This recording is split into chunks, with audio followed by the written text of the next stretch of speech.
हम सबका बड़ा सौभाग्य है कि नारी जागरण का आंदोलन पूरे विश्व में निरंतर बढ़ता हुआ चला जा रहा है। नारी सशक्तिकरण वर्ष में परम श्रद्धेय डॉक्टर साहब द्वारा, परम श्रद्धेय जीजी द्वारा, आदरणीय डॉक्टर साहब चिन्मय पंड्या जी द्वारा, आदरणीय सैफाली दीदी द्वारा और पूरे गायत्री परिजनों में जो एक उमंग उत्साह बढ़ा है, चाहे वो साधना का हो, चाहे वो अवगढ़े संस्कारवान पीढ़ी का हो, चाहे वो कन्या कौशल का हो, चाहे किशोर कौशल का हो। भाइयों बहनों, मनी मेकिंग में तो पूरी दुनिया लगी है, लेकिन अगर चरित्र निर्माण में, मैन मेकिंग में कोई लगा है तो वो हमारा गायत्री परिवार लगा है। ये देवियां अगर और जग जाएं, जग तो रही हैं, धीरे धीरे जग रही हैं, लेकिन बहुत कुछ जगने की जरूरत है, क्योंकि साधन सुविधा जितनी बढ़ती जाती है, अगर उसी के अनुरूप आध्यात्मिक चिंतन नहीं मिला, आध्यात्मिक दिशा नहीं मिली, तो समाज में विकृति आती है। लेकिन एक प्रवाह चल पड़ा है और वो प्रवाह नारी जागरण का है, नारी सशक्तिकरण का है। देवियां देश की जाग जाएं अगर, युग स्वयं ही बदलता चला जाएगा। प्रज्ञा गीत हमारे उद्गाता बंधुओं द्वारा। त्राहि त्राहि कर उठी सभ्यता, ओ नारी कल्याणी। भारतीय संस्कृति के नयनों का मत खो पानी, मत खो अब पानी।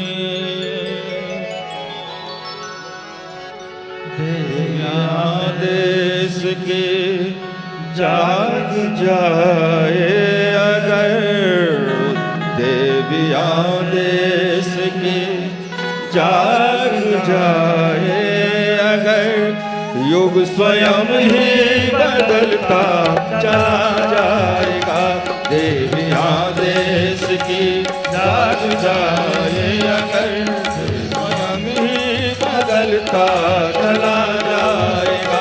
शक्तियां जागरण गीत गाए अगर, शक्तियां जागरण गीत गाए अगर, हर हृदय ही मचलता चला जाएगा। हर हृदय ही मचलता चला जाएगा। देवियां देश की जाग जाए अगर, युग स्वयं ही बदलता चला जाएगा।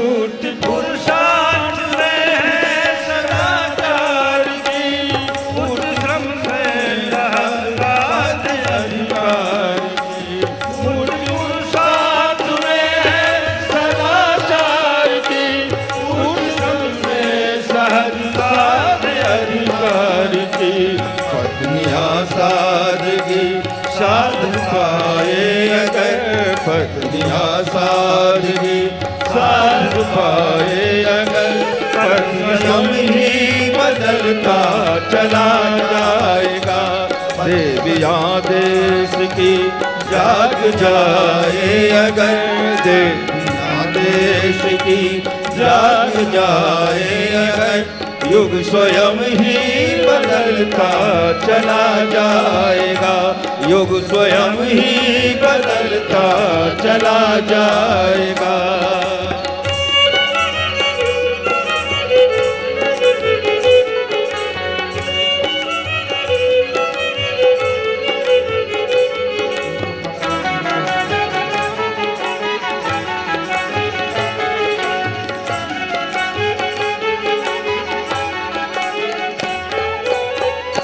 छोड़ देना रियायत गलत रूढ़ियाँ, छोड़ दे अंधविश्वास की बेड़ियाँ, छोड़ देना रियायत गलत रूढ़ियाँ, तोड़ दे अंधविश्वास की बेड़ियाँ।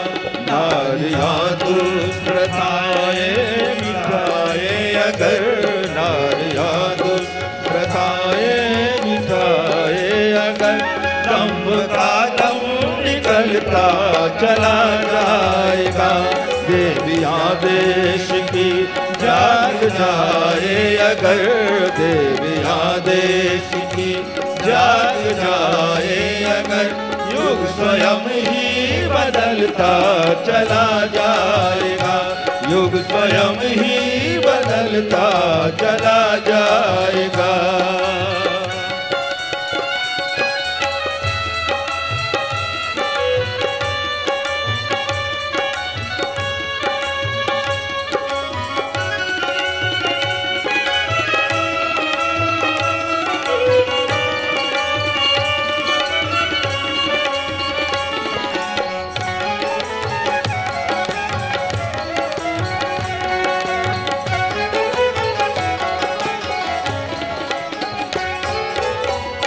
धर्म का वास्तविक रूप हो सामने, धर्म गिरते हुओं को लगे सामने, धर्म का वास्तविक रूप हो सामने, धर्म गिरते हुओं को लगे सामने।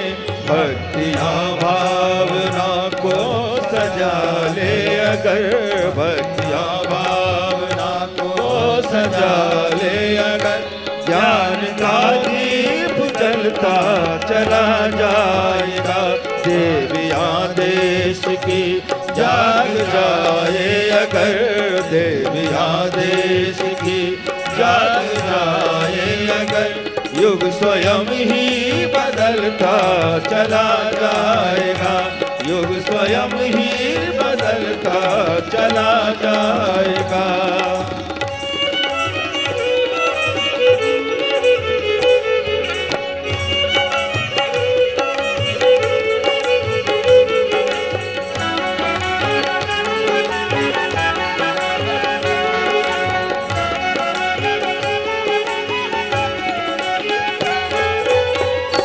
यह धरा स्वर्ग सी फिर संवरने लगे, स्वर्ग की रूप सज्जा उभरने लगे। यह धरा स्वर्ग सी फिर संवरने लगे, स्वर्ग की रूप सज्जा उभरने लगे। देवियाँ देव चिंतन जगाए अगर, देवियाँ देव चिंतन जगाए अगर, हर मनुष्य देव बनता चला जाएगा, हर मनुष्य देव बनता चला जाएगा। शक्तियाँ जागरण गीत गाए अगर, शक्तियाँ जागरण गीत गाए अगर, हर हृदय ही मचलता चला जाएगा, हर हृदय ही मचलता चला जाएगा। देवियाँ देश की जाग जाए अगर, देवियाँ देश की जाग जाए अगर, युग स्वयं ही बदलता चला जाएगा, युग स्वयं ही बदलता चला जाएगा, युग स्वयं ही बदलता चला जाएगा, युग स्वयं ही बदलता चला जाएगा।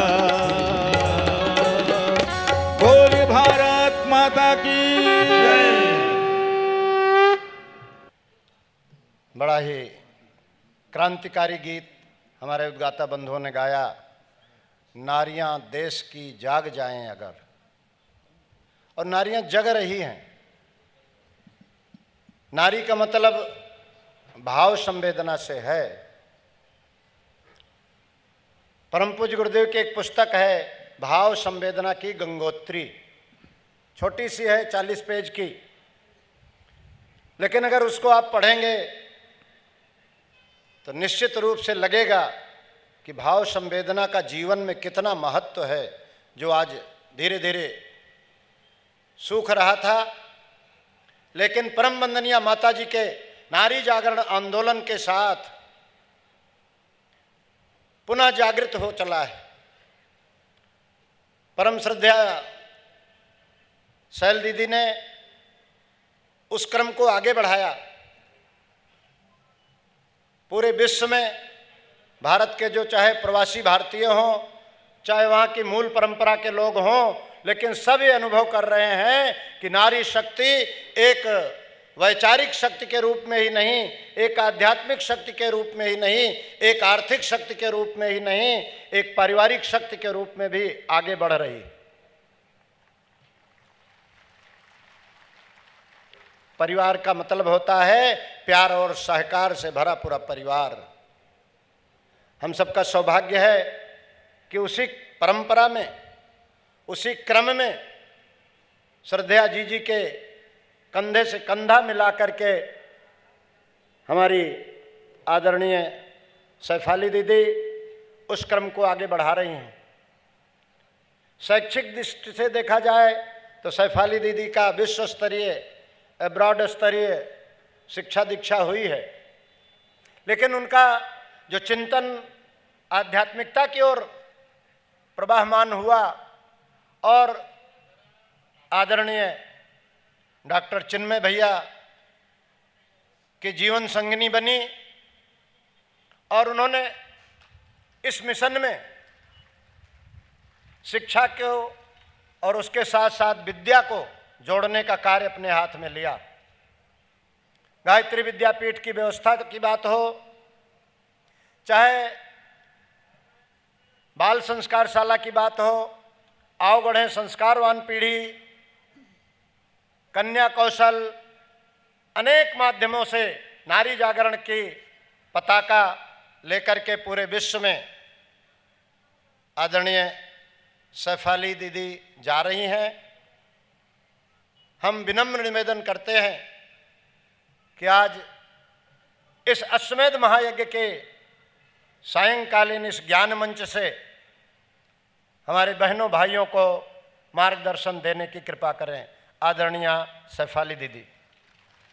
परम पूज्य गुरुदेव एवं परम वंदनीय माता जी के सूक्ष्म संरक्षण में यहाँ मंच पर विराजमान हमारी श्रद्धा जी, आदरणीय चिन्मय जी, हमारे शांति कुंज से आई हुई संगीत की टीम और कोने कोने से आए हुए सभी देश विदेश के सभी गायत्री परिवार के परिजन, मैं आप सबको नमन, वंदन और बहुत बहुत अभिनंदन करती हूँ।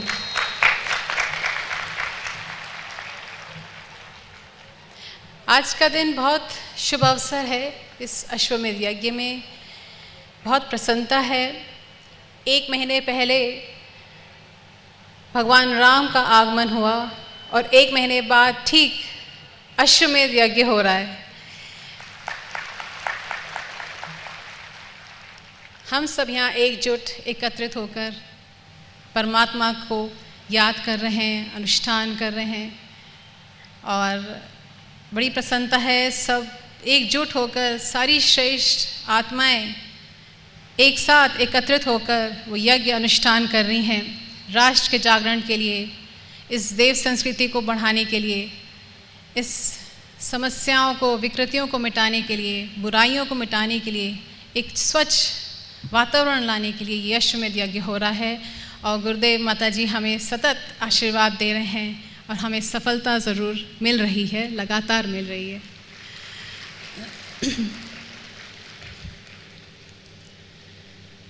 एक बार आप सभी से अनुरोध करूंगी, कमर सीधी करके मेरे साथ साथ गायत्री महामंत्र का सत्स्वर उच्चारण करें। ओम भूर्भुवः स्वः तत्सवितुर्वरेण्यं भर्गो देवस्य धीमहि धियो यो नः प्रचोदयात्।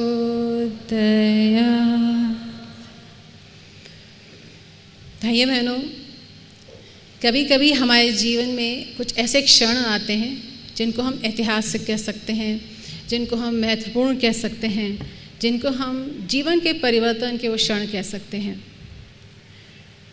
और आज की सुबह के इस किरण के साथ आए हुए क्षण, ये वही क्षण हैं जो ऐतिहासिक है, महत्वपूर्ण हैं, अलौकिक हैं, अद्भुत हैं और बहुत शानदार हैं, बहुत मन को प्रफुल्लित कर रहे हैं। आज हर एक इंसान के अंदर मन में एक उत्साह है, उमंग है।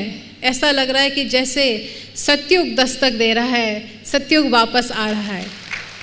भगवान राम आए, अब अश्वमेध हो रहा है, वापसी ऐसा लग रहा है कि समय अच्छा आया है, आने वाला है। तो भाई बहनों, आज आप न रह के बल्कि आपके जो व्यक्तित्व का जो कण कण है, आपकी चेतना का वो हर एक हिस्सा गुरु को समर्पित, उस सत्ता को समर्पित है, उस महानता को समर्पित है। और आज उस स्वामी आप बन जाएंगे उन सारी विभूतियों के जिसको एक गुरु और शिष्य का संबंध कहलाया जाता है। तो मित्रों, आज के इस अश्वमेध यज्ञ में जो शुरुआत हुई है बेहद अच्छी, बहुत बढ़िया। और बस भगवान से यही प्रार्थना है कि हम ऐसे ही आने वाले अनेकों अश्वमेध यज्ञ होते रहें और उसमें भाग लेते रहें और इस वातावरण को सुधार सकें, अच्छा कर सकें। ये हमारी इच्छा होनी चाहिए, संकल्प होना चाहिए। तो मित्रों, कभी कभी जब कोई समस्या घर के दायरे से बाहर निकलकर विश्वव्यापी बन जाती है तो समस्त मानव जाति ही नहीं बल्कि समस्त प्राणी जाति भी समूल नाश की ओर आगे बढ़ती है। तब इस धरती पर ऋषि मनीषी अवतारी शक्ति के रूप में अवतरित होकर तात्कालिक परिस्थितियों के अनुसार समाधान खोजते हैं और इस संकट से मुक्ति दिलाते हैं। तो ये युगों युगों से इतिहास चला आ रहा है। वर्तमान युग में यदि आप देखें तो मनुष्य की जो सोच है बहुत विकृत हो चुकी है। तो उसी का परिणाम है कि आज समस्त मानव जाति ही नहीं बल्कि प्राणी जगत भी विनाश की ओर अग्रसर हो रहा है। तो इस समस्या के समाधान के लिए परम पूज्य गुरुदेव ने युग निर्माण योजना बनाई। युग निर्माण योजना के माध्यम से उन्होंने विचार क्रांति अभियान का सूत्रपात किया और युग निर्माण योजना के अंतर्गत उन्होंने सब सूत्रीय आंदोलन का सूत्रपात किया। कालांतर में इन्हीं सब सूत्रीय आंदोलन को उन्होंने संक्षिप्त करके सब सूत्रीय रचनात्मक कार्यक्रम के रूप में हम सबके सामने रखा। और ये आंदोलन हम सभी जानते हैं कौन कौन से हैं। वृक्षारोपण आंदोलन है, साधना आंदोलन है, शिक्षा आंदोलन है, नारी जागरण आंदोलन है, स्वावलंबन आंदोलन है। ये सब आंदोलन उन्होंने हम सबके सामने रखे। तो पूज्य गुरुदेव का कथन था कि यूँ तो दुनिया में बहुत सारे आंदोलन हैं और सबका अपना अपना महत्व है, लेकिन यदि इन आंदोलनों का हम निरीक्षण परीक्षण करें तो हम देखेंगे कि इनका प्रभाव केवल एक क्षेत्र विशेष या किसी एक वर्ग विशेष या किसी एक समाज, किसी एक पक्ष तक सीमित है। लेकिन नारी जागरण आंदोलन एक ऐसा आंदोलन है जिसमें जीवन की सारी समस्याओं का समावेश उसमें है। जन जन से इसका प्रगाढ़ संबंध है, इसलिए इसको सार्वजनिक या सार्वभौम भी कहा जा सकता है। और तो और इसके साथ अवांछितों का समाधान भी जुड़ा है और जो कि उज्जवल भविष्य का महानतम आधार है। पूज्य गुरुदेव कहते हैं कि यदि हम एक इसी आंदोलन नारी जागरण आंदोलन को पूरी संकल्प के साथ, निष्ठा के साथ पूर्ण करें तो बाकी जो आंदोलन है वह स्वतः पूर्ण होते चले जाएंगे। तो परम पूज्य गुरुदेव ने देखिए नारी शक्ति की इस दशा से उभरने के लिए उन्होंने अथक प्रयास किया और जब नारी बेड़ियों में जकड़ी थी, जो दुर्दशा थी, वो समय उन्होंने गुरुदेव के मन में बहुत पीड़ा होती थी। गुरुदेव अक्सर ऐसी खबर पढ़ते थे जब अखबारों में, तो आंखों से उनके अविरल आंसू बहा करते थे कि आज फिर नारी उसके साथ अत्याचार हो रहा है, चाहे दहेज के लिए या किसी पर्दा प्रथा है या कुरीतियाँ हैं, उसके लिए बहुत दुखी हुआ करते थे। तो वहाँ से गुरुदेव ने जो है नारी का शंखनाद किया और उन्होंने कहा नारी को विकसित करना है और पुनः उसको देवी के रूप में प्रतिष्ठित करना होगा। तो वहाँ से नारी जागरण की शुरुआत हुई। आगे चलकर पूज्य गुरुदेव ने उसकी कमान जो है वंदे माता जी के नेतृत्व में सौंपी।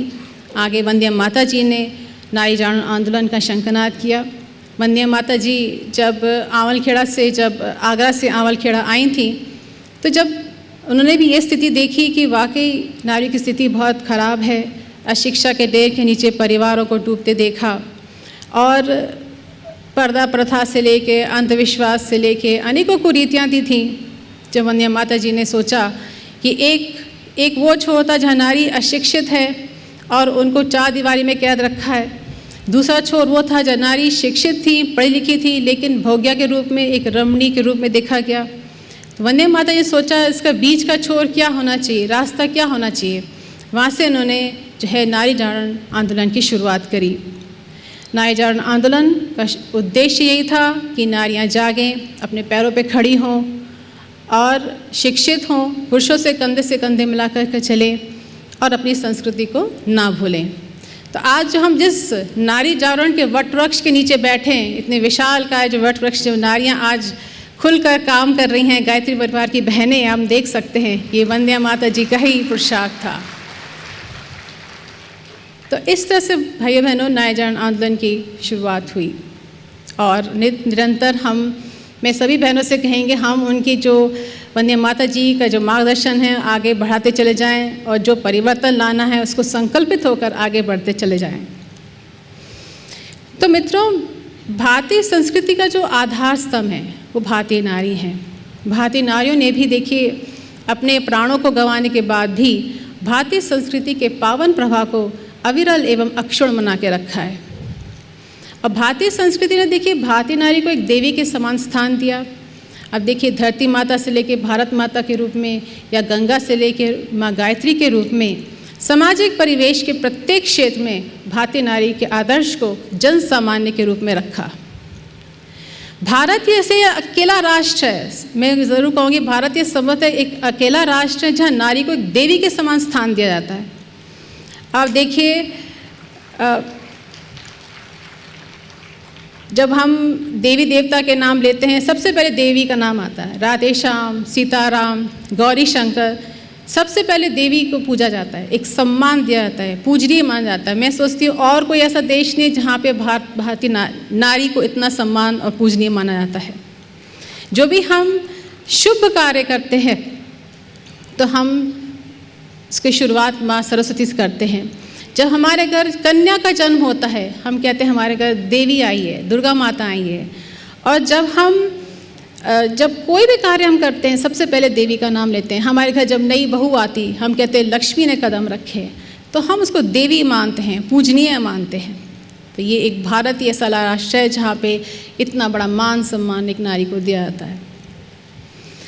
तो मित्रों, भारतीय नारी के अपरिमित शक्ति एवं क्षमता संपन्न है। मानवीय जीवन का यदि आप कोई भी आयाम लिया जाए तो भारतीय नारी द्वारा जो भी कीर्तिमान उन्हें स्थापित किए गए हैं, यदि उनको विश्व इतिहास में किसी भी व्यक्तित्व के साथ तोल कर देखा जाए तो सदा ही श्रेष्ठ सिद्ध होंगे। आप देखिए बुद्धिमत्ता का प्रतीक अपाला या गार्गी हो, साहस का प्रतीक झांसी की रानी लक्ष्मीबाई हो, संघर्ष का प्रतीक सीता या सावित्री हो और व्रतशीलता का प्रतीक अनुसुईया या सावित्री हो। भारतीय नारी हमेशा आगे बढ़ती दिखती है। और जो पुरातन काल की नारियां थीं उनमें क्या वीरांगनाएं थीं और कितनी निष्ठा संकल्पित होकर उन्हें एक अतुलनीय उनका जीवन का उदाहरण हुआ करता था।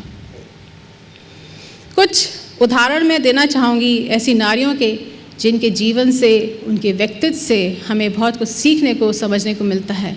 एक संकल्प की शक्ति हमारे मन अंदर जागती है कि हम भी ऐसा कुछ करें। संकल्पित होकर हम भी ये परिवर्तन ला सकते हैं जो उन नारियों ने उस समय की थी। एक उदाहरण मैं देना चाहूँगी सती अनुसुईया का, एक प्रेरणास्पद उदाहरण है। सती अनुसुईया जो थी महर्षि अत्रि की पतिव्रता धर्मपत्नी थी। प्रसिद्ध कथा है कि एक बार ये 3 देवियाँ गौरी, लक्ष्मी, ब्रह्माणी के मध्य ये तय हुआ कि सती अनुसुईया की पतिव्रत धर्म की परीक्षा लेनी चाहिए। तो उसके लिए उन्होंने अपने तीनों पतियों से, भगवान शिव, ब्रह्मा जी और विष्णु जी, तीनों भगवानों से कहा कि आप धरती पर जाइए और सती अनुसुईया का पतिव्रत धर्म की परीक्षा लेकर आइए। तो ये तीनों देवता, तीनों भगवान जो थे साधु के रूप में सती अनुसुईया के सम्मुख पहुँचे। जब सती अनुसुईया के सामने आए तो माँ अनुसुईया ने उनको स्वागत किया, उनको भोजन प्रदान किया। लेकिन तीनों साधुओं ने मना कर दिया कि हम ये भोजन तभी ग्रहण करेंगे जब अनुसुईया जो हमें निर्वसन होकर ये भोजन प्रदान करेंगी। ऐसी शर्त उन्होंने, विचित्र सी शर्त उनके सामने रखी। तो अनुसुईया ने सोचा कि बड़ी अजीब सी शर्त रखी है, फिर भी इन्होंने जो है परमात्मा को याद किया और कहा कि हे भगवान, यदि मेरा पतिव्रत धर्म आज तक अक्षुण्ण रखा है तो मेरे सामने 3 साधु खड़े हैं, इन्होंने जो शर्त मेरे सामने रखी है इसको पूरा करने के लिए और इनकी मर्यादा भंग न हो, मैं चाहती हूँ उन तीनों साधुओं को आप एक छोटे से बच्चे के रूप में बदल दीजिए, बालक के रूप में बदल दीजिए। तो इतिहास साक्षी है कि उनके संकल्प बल में देखिए इतनी शक्ति थी, इतनी ताकत थी कि तीनों देवता, त्रिदेव जिनको कहते हैं, जिन्होंने इस धरती की संरचना करी है, इस सृष्टि के नेता, कर्ता, धर्ता सब कुछ है, तीनों के तीनों बच्चे के रूप में बदल करके आ गए। तो आप समझ सकते हैं कि इतनी उनकी संकल्प शक्ति थी, इतना बल था उनकी संकल्प शक्ति में कि त्रिदेव को भी उनको सामने बच्चे के रूप में बदल करके आना पड़ा। तो आज भारतीय समाज को ऐसी ही संकल्प की धनी नारी शक्ति की आवश्यकता है जो अपने संकल्प बल पे त्रिदेव को भी झुका सके। ऐसे ही एक उदाहरण में एक राजा थे जिनका नाम था चूड़ावत, उनका देना चाहती हूँ, उनकी पत्नी का। तो राजा चूड़ावत जो थे राजपूत थे, उनकी नई शादी हुई थी और अभी उनकी पत्नी की हाथों की मेहंदी भी नहीं छुटी थी और पैर का आलता भी नहीं छुटा था, अभी नई शादी हुई थी कि एक सूचना आती है कि राजा चूड़ावत को जो है लड़ाई के लिए जाना पड़ेगा, दुश्मन जो हैं दरवाजे पे आके खड़े हो गए। तो राजा चूड़ावत सोचने लगे कि बड़ी विचित्र सी, बड़ी असमंजस में थे क्योंकि अभी नई शादी हुई थी। उन्होंने सोचा मैं लड़ाई के लिए जाऊंगा तो मेरी पत्नी का क्या होगा, कहीं मैं जीवित ना रहा तो ये अकेली हो जाएगी। अपनी पत्नी के मोह में थे तो फिर भी उनकी पत्नी ने कहा नहीं आप जाएं, तो वो जो हैं लड़ाई के निकल जाते हैं। जब रास्ते में जा रहे थे लड़ाई के लिए तो उन्होंने अपनी पत्नी की याद आई। उन्होंने अपने सेवक से कहा कि तुम जाओ रानी के पास जाओ और कोई निशानी लेके आ जाओ। तो सेवक जो था रानी के पास पहुंच गया, कहने लगा कि राजा ने जो है एक निशानी मांगी है, आप दे दीजिए। तो रानी बोली, रानी को ये लगा कि ये तो बड़ी अजीब सी बात है, ये तो अपना कर्तव्य का पालन कर नहीं रहे हैं और कहीं मैं देशद्रोही का नाम मेरे पर ना लग जाए। तो उन्होंने क्या किया, उन्होंने कहा, सेवक से कहा कि तुम जो मैं निशानी देने जा रही हूँ इसको तुम ढक के, चुनरी से ढक कर उनको राजा को ही देना और किसी को मत दिखाना और ये बोलना विजयी होके आना, देश की आन बान शान तुम्हारे हाथ में। और उन्हें तलवार निकाली और झट से अपना जो शीश काट के उन्होंने उस पर थाली पे रख दिया। जब वो सेवक उनके सामने पहुंचा तो उनकी एकदम वो चौंक गए, एकदम घबरा गए, ये क्या हुआ, रानी ने ये क्या किया। तब उनके कोई बंधन नहीं रहा और जो लड़ाई लड़ी फिर वो जीत करके आए। तो क्या इस रानी की जो कुर्बानी थी, बलिदान थे, भारतीय इतिहास भूल सकता है? जो अपना शीश काट करके दे सकती है, अपना बलिदान दे कर सकती है, ऐसी हमारी ऐसे स्वर्णिम उदाहरण भरे पड़े हैं हमारे भारतीय इतिहास में। तो भाई बहनों, अनेकों उदाहरण हैं हमारी जो भी नारियां हैं, चाहे बहन के रूप में उभरी हों, चाहे पत्नी के रूप में उभरी हों, उन्होंने ऐसे ऐसे उदाहरण प्रस्तुत किए जिसके सामने हमारा संसार भी नतमस्तक होता है। आप सोचिए, एक रानी जो राजघराने की पली बड़ी हो, अपने पति के साथ जंगल जाके खाक छानती है। ऐसा कोई उदाहरण हो सकता है जो अपना राजघराना छोड़ के अपने मर्यादा के धर्म की मर्यादा के लिए वो सब कुछ छोड़ के, सब कुछ त्याग के सिर्फ अपने पति के साथ खाक छानने वाली हो सकती है? नहीं। तो बहुत सारे ऐसे उदाहरण हैं जिनके जीवन से प्रत्येक के जीवन अतुल्य जीवन था और बहुत प्रेरणादायक, बहुत ही जिससे हम बहुत कुछ सीखने और समझने को हमें मिलता है। तो भाई बहनों, यदि हम आज की नारी की बात करें, परम पूज्य गुरुदेव ने आज से 10 दशक पहले उद्घोष किया था कि 21 सदी नारी सदी, 21वीं सदी उज्जवल भविष्य। तो पहली बात तो गुरुदेव ने कहा कि पहली चीज़ कि 21 सदी आने, पहली बात 21 सदी आएगी और दूसरी चीज़ उज्जवल भविष्य लेकर के आ रही है। नारी जो है अपने खोए हुए वर्चस्व और अपनी प्रतिभा को वापस लौटाएगी, इतिहास को वापस लौटाएगी। गुरुदेव ने 10 दशक पहले कह दिया था। साथ ही साथ उन्होंने ये कहा था कि राष्ट्र की शक्ति नारी है, परिवार की शक्ति नारी है, समाज की शक्ति नारी है, ये कहकर उद्धृत किया था। जब सोचिए, जब गुरुदेव ये कह रहे हैं कि राष्ट्र की शक्ति है, परिवार की शक्ति है, समाज की शक्ति है, इतनी सारी शक्तियाँ हमको बता दिया, लेकिन कई बार हम इसको गंभीरता से सोचते हैं कि गुरुदेव ने हमें ये सब कह के उद्धृत किया? क्या हमने इसको गंभीरता से सोचा? क्या हमने अपने उत्तरदायित्व को समझा? क्या हमने अपनी पात्रता को विकसित करने का प्रयास किया कि नहीं किया?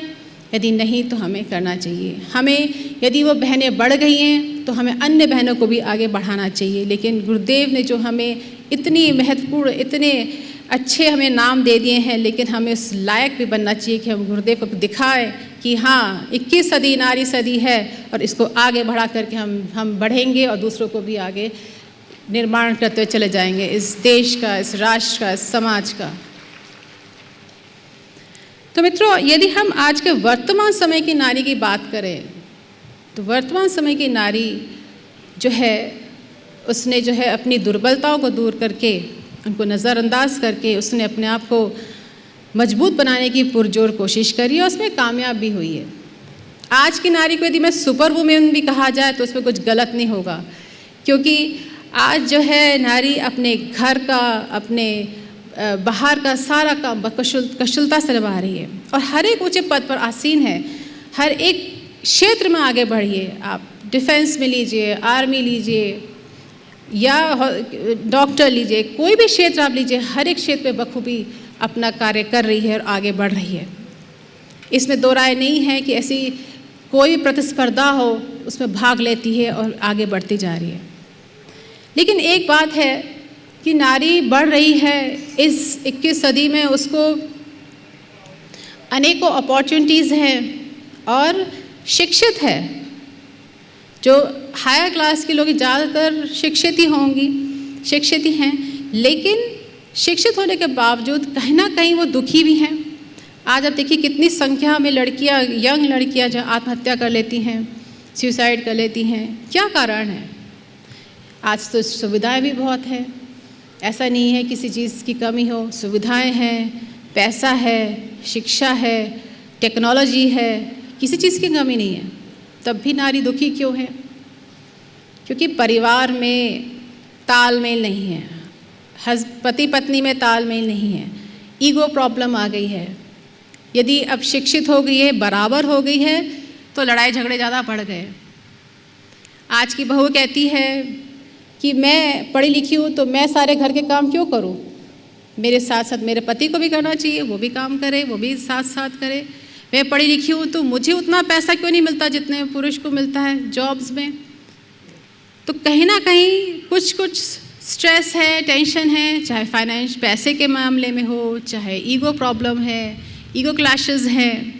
अब आप मेट्रो सिटीज़ में देखिए, यदि नारी की बात की जाए, जो सिटीज़ हैं वहाँ की महिलाओं के अलग प्रॉब्लम समस्याएं हैं, गांव की महिलाओं के अलग समस्याएं हैं। मेट्रो सिटी में जैसे आप शहर देख लीजिए, यहाँ की जीवन, जो महिलाओं का जीवन है, कितना फास्ट है। सुबह से लेकर शाम तक वो यदि वर्किंग हैं, जॉब करती हैं, तो बच्चे का नाश्ता, अपने पति का नाश्ता या अपना खाना पीना, अपने घर बार में अगर सास ससुर से उनके साथ उनका घर परिवार का देखना, अपना ध्यान बिल्कुल नहीं रख पाती, तो क्या है, स्वास्थ्य संबंधी समस्याएं आती हैं। बहुत सारा स्ट्रेस है, पैसे ज़्यादा नहीं मिल रहे हैं तो बच्चों की फ़ीस कैसे पूरी होगी, अनेकों समस्याएं हैं। तो ये स्ट्रेसफुल ज़िंदगी हो गई है आजकल बहुत ज़्यादा, अनेकों सुविधाएं हैं तो स्ट्रेस भी बहुत ज़्यादा है। तो हर जगह की अलग अलग समस्या है। दूसरा रूप क्या दिखता है, आज नारी इतनी भौतिकवाद में व्यस्त हो गई है कि उसको ये नहीं दिखता कि मेरा परिवार, मेरा पति, अपने बच्चे को भुलाकर केवल अपने धन को ही सर्वोपरि मान बैठी है। एक ये रूप है। एक और रूप मिलता है जहाँ नारी गरीब स्तर की है तो हर एक तरह का अत्याचार सहती है, अपने पति से मारपीट पिटती है, लुटती है, लेकिन घर परिवार को बचाने के लिए फिर वो आगे बढ़ती है। तो बहुत रूप देखने को मिलते हैं। ये सारी समस्या आजकल दिखती हैं, इसलिए डिवोर्सेस होते हैं। जब तालमेल नहीं होगा तो डिवोर्सेस बढ़ते जा रहे हैं। इतनी सारी अब विकृतियाँ हमारे समाज में फैली हैं तो बच्चियाँ हमारी इतनी सारी आत्महत्या कर रही हैं, सुसाइड करती हैं। दहेज समस्या है। दहेज, अब देखिए, एक ज़माने में दहेज जो था एक उपहार के समान माना जाता था। माँ बाप जो थे खुशी खुशी दहेज अपनी बेटी को देते थे कि हमारी बेटी ससुराल जा रही है तो उसको हम दहेज देते थे, इसको स्त्री धन बोलते थे। लेकिन हुआ क्या, लड़के वालों ने इसका अपना हक मान लिया। जहाँ दहेज नहीं मिलता तो लड़की पे अत्याचार, उसके माँ बाप पे अत्याचार। लड़की कोई धन कमाने का साधन नहीं है, लड़की तो हमारी आन बान शान है। हम एक तरफ एक देवी का रूप मानते हैं, दूसरी तरफ हम हत्या करते हैं या उसको तंग करते हैं, परेशान करते हैं। तो लड़की कोई धन कमाने का साधन नहीं है। और यदि हम ये सोचें लड़की के घर के लिए, उस परिवार की सुरक्षा के लिए, राष्ट्र के लिए, अपने कल्याण के लिए यदि हम चाहते हैं तो लड़की को हमें एक बेटी के रूप में माने तो उसमें क्या गलत होगा। और लड़की भी अगर अपनी सास को एक माँ के रूप का दर्जा दे तो ही तालमेल बैठ सकता है। तो ये बहुत चीज़ें, ऐसी चीज़ें हैं, यदि हमको भी अंडरस्टैंड करना पड़ेगा, दूसरों को भी अंडरस्टैंड समझना पड़ेगा, तभी वो तालमेल बैठता है। यदि हम तो फिर मैं ज़रूर कहूँगी गायत्री परिवार में ज़रूर हम तो कर ही रहे, लेकिन अन्य लोगों को आप ज़रूर बताइए कि हम संकल्प लें, हमारे घर जो बेटी आएगी ना उससे हम, जो बहू आएगी ना हम दहेज लेंगे ना दहेज देंगे। तो ये एक संकल्प हमें लेकर चलना है कि हमें इसको मिटाना है। ये प्रथा अभी तक चल रही है। कितनी बच्चियाँ आत्महत्या कर लेती हैं, अपनी जान गंवा देती हैं सिर्फ इसीलिए कि दहेज के कारण इतना टॉर्चर किया जाता है। अपने माँ बाप का टॉर्चर नहीं सह पाती बेचारी, इसलिए वो आत्महत्या कर लेती। तो हमें ये प्रथा समाप्त करनी है। जैसे सती प्रथा थी वो समाप्त हो गई, राजा राम मोहन रॉय ने जो है अपना कदम उठाया, बढ़ाया, हमेशा के लिए सती प्रथा समाप्त करी। ठीक इसी प्रकार दहेज प्रथा भी हमें समाज से उखाड़नी है, इसको फेंकनी है। ये संकल्प लेके हम लेके चलें, ये नारियां ही कर सकती हैं। नारियां ही बढ़ाएं, इस बात को समझाएं घर वालों को, अपनी बच्चियों को, सबको कि ना हम दहेज लेंगे ना दहेज देंगे, तो ये प्रथा हमेशा के लिए समाप्त होगी। तो एक दहेज प्रथा है। दूसरी चीज़ है, जैसे हम व्यसन मुक्ति की बात आज हम कर रहे हैं, जो एग्जीबिशन भी देखा हमने, इतना बड़ा एग्जीबिशन लगा है। आजकल जो यंग जनरेशन है अनेकों व्यसनों में लिप्त हो रही है। अब देखिए सिगरेट स्मोकिंग हो गई, ड्रिंक हो गया। बच्चे जो हैं जो ये गलत काम करते हैं तो वो अपने दोस्तों को मिलाकर उसको भी बिगाड़, खुद तो बिगड़े हुए हैं उनको बिगाड़ देते हैं। लेकिन यंग एज में नहीं समझते, बाद में उन पे जो लंग्स पे जो असर पड़ता है, जो बीमारियां, कैंसर जैसी बीमारियां आती हैं, गुटखा खाने से मुंह में कैंसर हो जाता है, ये बाद में होता है। शुरू में हम मज़े में या दोस्तों को खुश करने के लिए करते हैं। ये व्यसन मुक्त देश हमें करना है, कुछ भी करके इस नशा को हटाना है। ये घर के माँ बाप बच्चों को समझाएं, ज़बरदस्ती नहीं कर सकते लेकिन प्यार से समझाया सकता कि ये बहुत डेंजरस है और अगर इस गलत संगति में पड़ गए तो आगे चलकर निकलना बहुत मुश्किल हो जाएगा। तो व्यसन मुक्त देश चाहिए हमें, इससे मुक्ति निकालनी है। ये माँ बाप की बहुत बड़ी जिम्मेदारी है, अपने बच्चों को या बड़े भी जो गलत कर रहे हैं उनको अपने आप को अपने इस गलत कदम से रोकना चाहिए, अपने आप को इस मुसीबत से बचाना चाहिए।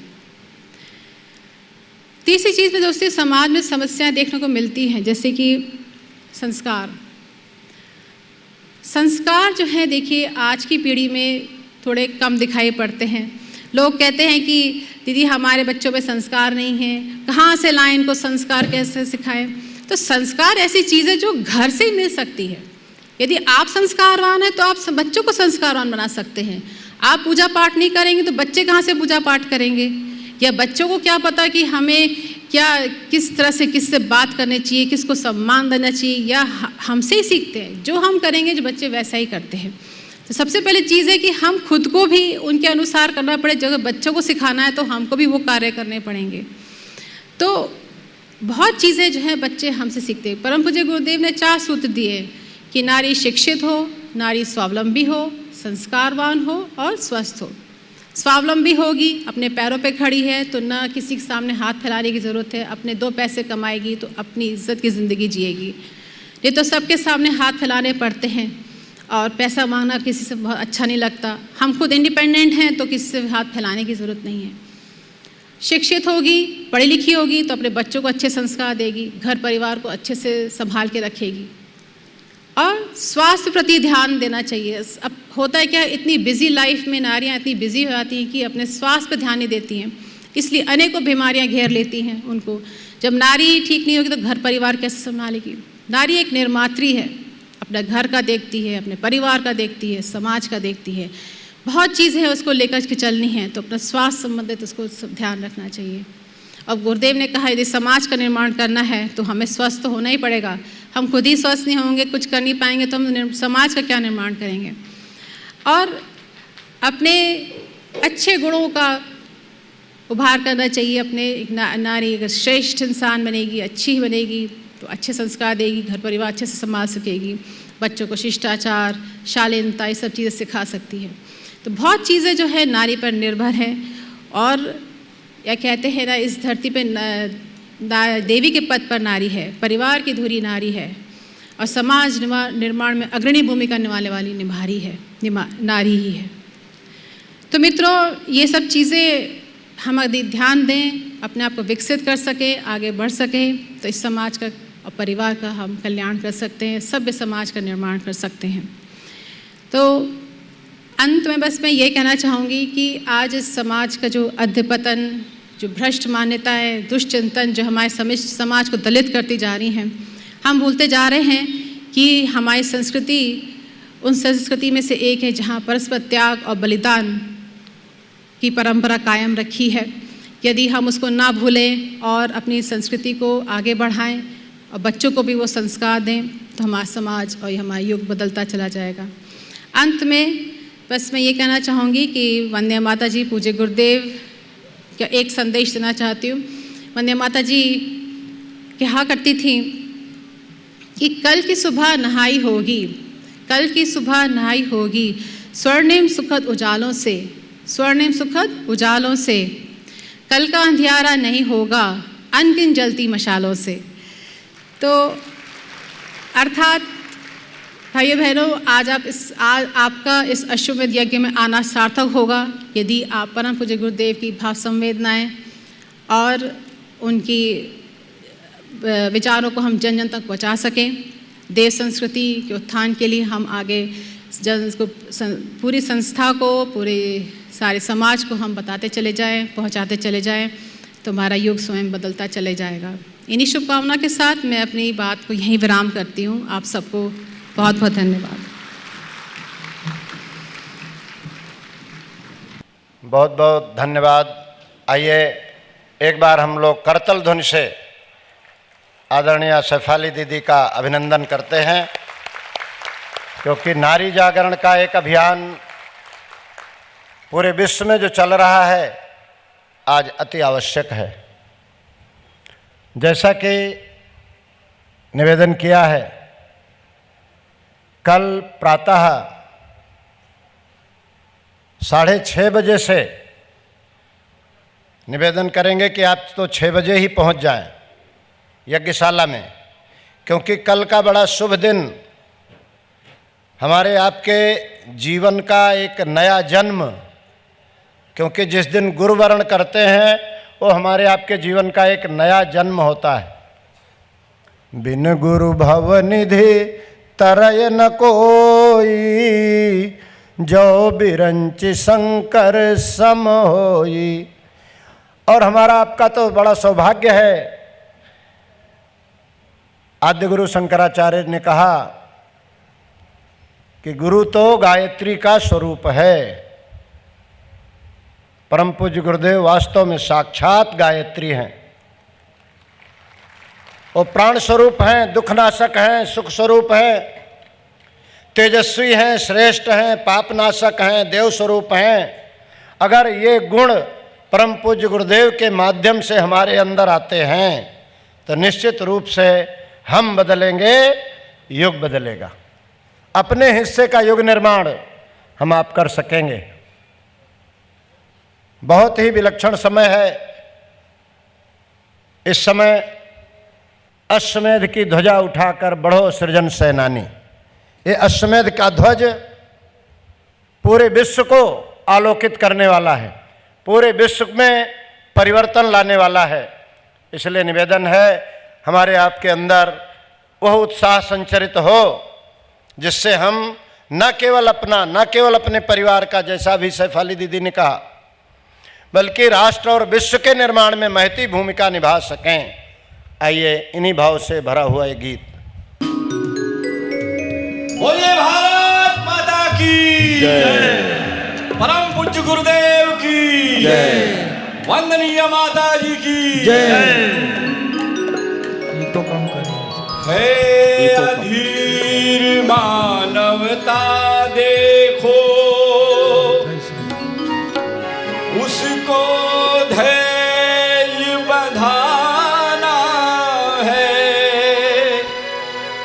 स्वार्थ भरी आपाधापी से जग को आज बचाना है।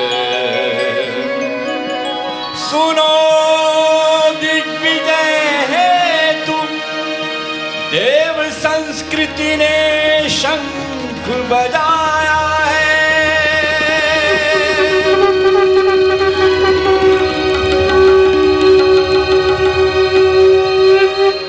सृजन सैनिकों आगे आओ, युद्ध निमंत्रण आया है। युद्ध निमंत्रण आया है।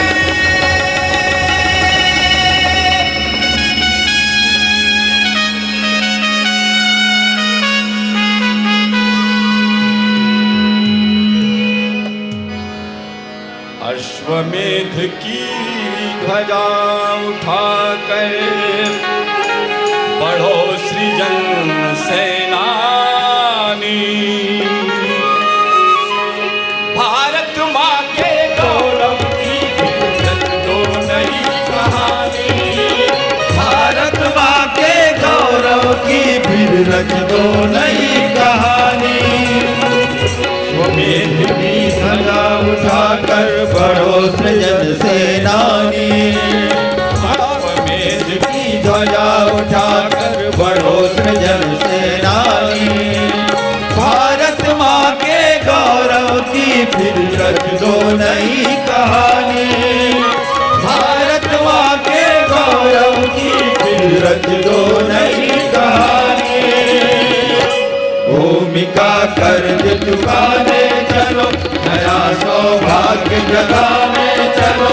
दिग्विजय का आया है पर, उठो अब अवसर मत चूको, उठो अब अवसर मत चूको।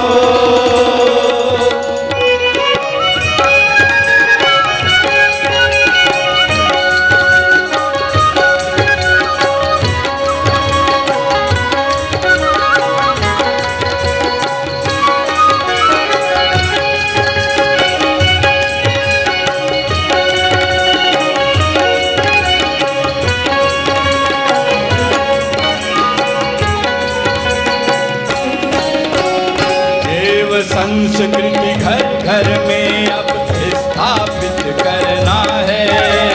लगे प्राण की नहीं डरना है।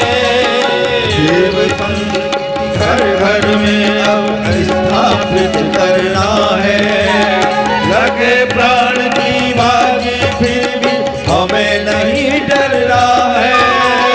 हे भारत के वीर सपूतों अब तुम आगे आओ। हे भारत के वीर सपूतों अब तुम आगे आओ। संस्कृति की दिग्विजय हेतु तुम जौहर फिर दिखलाओ। संस्कृति की दिग्विजय हेतु तुम जौहर तुम दिखलाओ। संस्कृति के इस महासमर के बन जाओ बलिदानी। संस्कृति के इस महासमर के बन जाओ बलिदानी।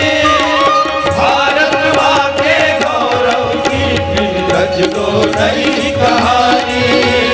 भारत माँ के गौरव की फिर रच दो नई कहानी। भूमि का कर्ज चुकाने चलो, नया सौभाग्य जगाने चलो। निर्णय का आया है पर उठो अब अवसर मत चूको। उठो अब अवसर मत चूको।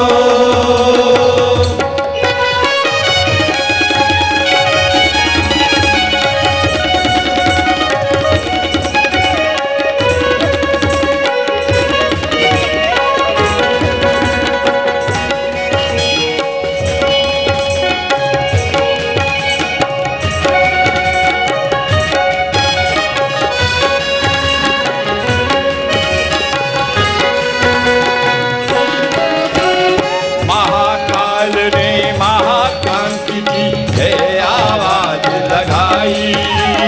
हमने उसको सफल बनाने की है शपथ उठाई। महाकाल ने महाक्रांति की है आवाज लगाई। हमने उसको सफल बनाने की है शपथ उठाई। बिगुल बजाकर गाँव गाँव घर घर इसको पहुँचाओ।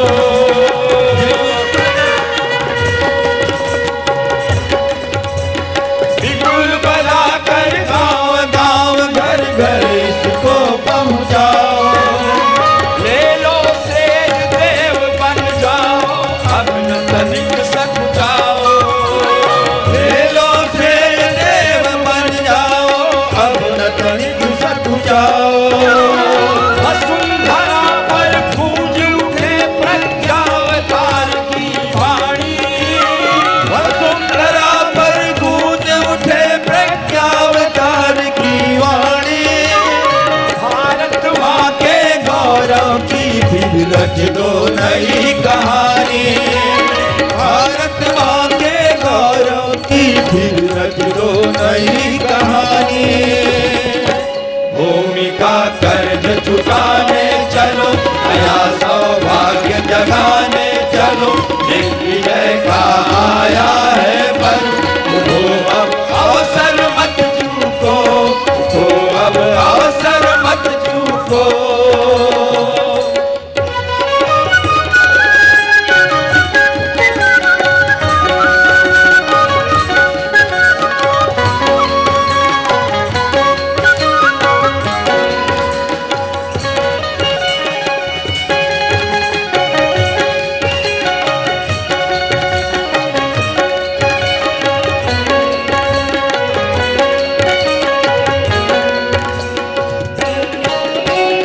महाकाल का है आवाहन, पीछे मत हट जाना।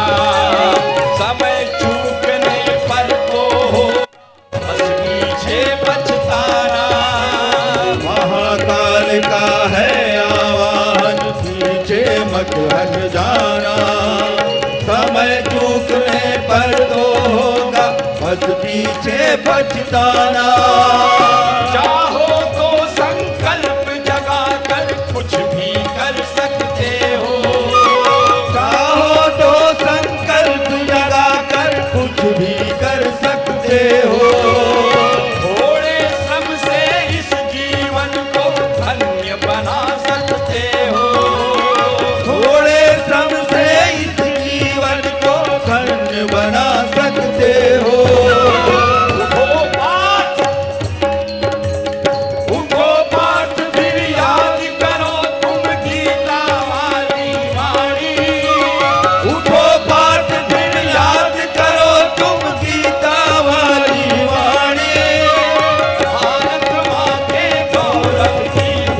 रच दो नई कहानी, भारत माँ के गौरव की फिर रच दो नई कहानी।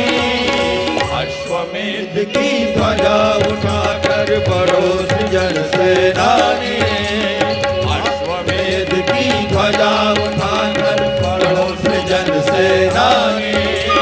भारत माँ के गौरव की फिर रच दो नई कहानी, भारत माँ के गौरव की फिर रच दो नई कहानी। भूमि का कर्ज चुकाने चलो, नया सौभाग्य जगाने चलो, दिन विजय का आया है पर उठो अब अवसर मत चूको, उठो अब अवसर मत चूको, उठो अब अवसर मत चूको। बोलो युगाधिपति महाकाल की जय, भारत माता की जय। भारत माता के गौरव की फिर रच दो नई कहानी। भाइयों बहनों, ये भवितव्यता है कि 21वीं सदी उज्जवल भविष्य, और जिस महाकाल ने घोषणा की उसकी बनाई हुई सृष्टि रचना में ये जो अपनी सनातन संस्कृति, भारतीय संस्कृति, देव संस्कृति, ऋषि संस्कृति है, इसके उद्धार का सरंजाम भी उसी महाकाल ने जुटाया है। और उन्हीं दिव्य आत्माओं में हमारे आदरणीय डॉक्टर चिन्मय भैया पूरे विश्व में इस ऋषि संस्कृति की पताका को लेकर के हर जगह जा रहे हैं। भारत के वैभव को, भारत के आध्यात्मिक शक्ति को हर जगह आभास करा रहे हैं। वैसे हम आपको निवेदन कर रहे हैं, इसमें शेड्यूल में आज के आदरणीय भैया का उद्बोधन नहीं था, लेकिन हम विनम्र प्रार्थना करते हैं, हार्दिक इच्छा है कि जो लाखों लाख लोग देश देशांतर से यहाँ बैठे हैं उनका मार्गदर्शन करने की कृपा करें। आदरणीय डॉक्टर चिन्मय पंड्या जी भैया जी। मित्रों, परम पूज्य गुरुदेव परमवंदनीय माता जी की दिव्य उपस्थिति को साक्षी मानते हुए माँ गायत्री के पावन पुनीत पवित्र मंत्र के साथ, ईश्वरीय मंत्र के साथ मैं अपनी बात को आरंभ करना चाहता हूँ। माँ गायत्री का ये पावन मंत्र मनुष्य के जीवन में जो अंधकार है, अंधेरा है, कुहासा है, तमस है, तमिस्रा है, उसको छेद कर, उसको भेद कर, उसको हटाकर उस प्रकाश के अवतरण को संभव बनाने का मंत्र है, जो एक बार यदि मनुष्य के जीवन में आता है तो नर को नारायण, पशु को परमात्मा, मानव को माधव, अंगुलीमाल को बुद्ध बनाता चला जाता है। उन संभावनाओं को साकार कर पाने की शक्ति, सामर्थ्य, बल, संपदा यदि किसी एक मंत्र के अंदर विद्यमान है तो गायत्री के पावन मंत्र के अंदर विद्यमान है। जिन परिस्थितियों में हम लोग हैं और जो आज का समय है, वो समय सही पूछें तो वातावरण के अंधकार का है। और अंधकार में क्या होता है? अंधकार में अंधकार की शक्तियां राज करती हैं। व्यक्ति अंधेरे में जा रहा हो तो उसको अपनी राह दिखाई नहीं पड़ती, कहीं पैर लग जाता है, कहीं सिर लग जाता है। जब तक प्रकाश की व्यवस्था नहीं होती तब तक व्यक्ति को ये नहीं पता चलता कि मुझे जाना कहाँ है, करना क्या है। व्यक्ति भटका हुआ महसूस करता है। और क्या होता है? अंधेरे में व्यक्ति को भय महसूस होता है। जरा सा कहीं पर झाड़ी हिली, व्यक्ति को लगता है भूत तो नहीं। जरा सा कहीं पर रस्सी हिली, व्यक्ति को लगता है सांप तो नहीं। वो जो मन का भय है, भूल है, भ्रांति है, उन सब को निरस्त कर पाने की सामर्थ्य यदि किसी एक चीज में है तो प्रकाश के अंदर है। जैसे ही प्रकाश की किरण आती है वैसे ही व्यक्ति का आत्मविश्वास लौट करके आता है। अंधेरी राह में कोई जाता हो और उसको दूर कहीं एक दिया टिमटिमाता नजर आ जाए तो मन का सारा विश्वास लौट आता है। व्यक्ति सड़क पर जा रहा हो, अकेला हो, दोस्त दिख जाएं, पुलिस वाले दिख जाएं, सहयोगी दिख जाएं, तो व्यक्ति का खोया हुआ भरोसा, विश्वास तुरंत वापस लौट करके आते हैं। छोटे से बच्चे के हाथ में तो माता पिता की उंगली भी आ जाए तो उसके मन का भरोसा लौट आता है। और हम लोग कितने सौभाग्यशाली हैं कि हमारे जीवन में ऐसी शक्ति का हाथ पकड़ पाने का सौभाग्य हमको मिला, जो न केवल एक भटके हुए बच्चे को राह दिखा पाने की सामर्थ्य रखते हैं, बल्कि पूरी भटकी हुई मानवता को राह दिखा पाने की सामर्थ्य रखते हैं। गुरुदेव और माता जी ने हमारी उंगली को थाम रखा है तो डरना कैसा।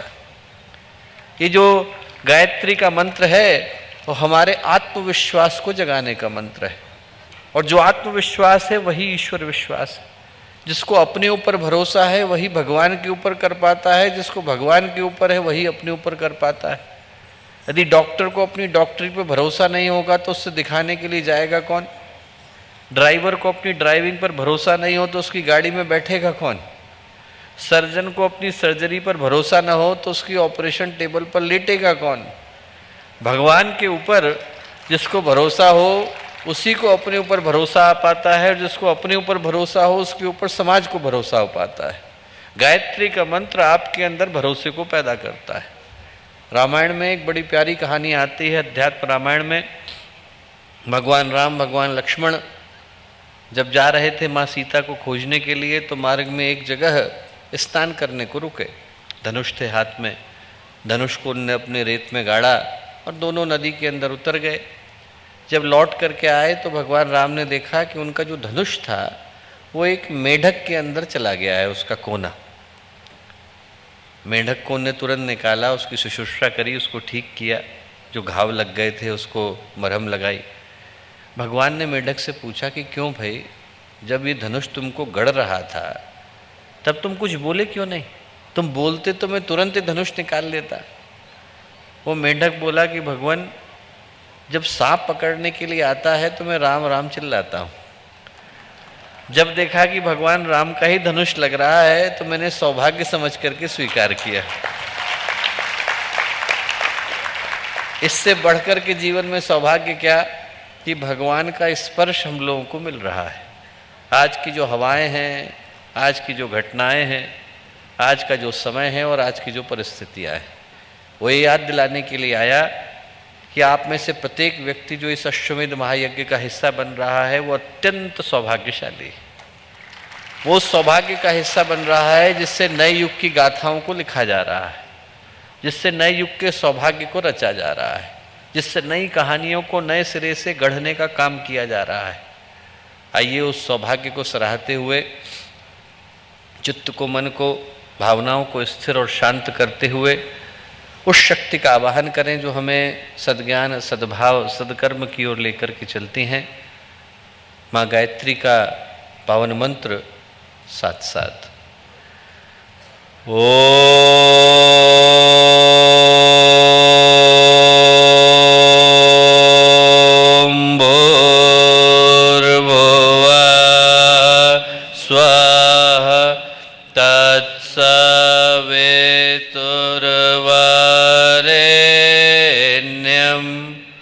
भर्गो देवस्य धीमहि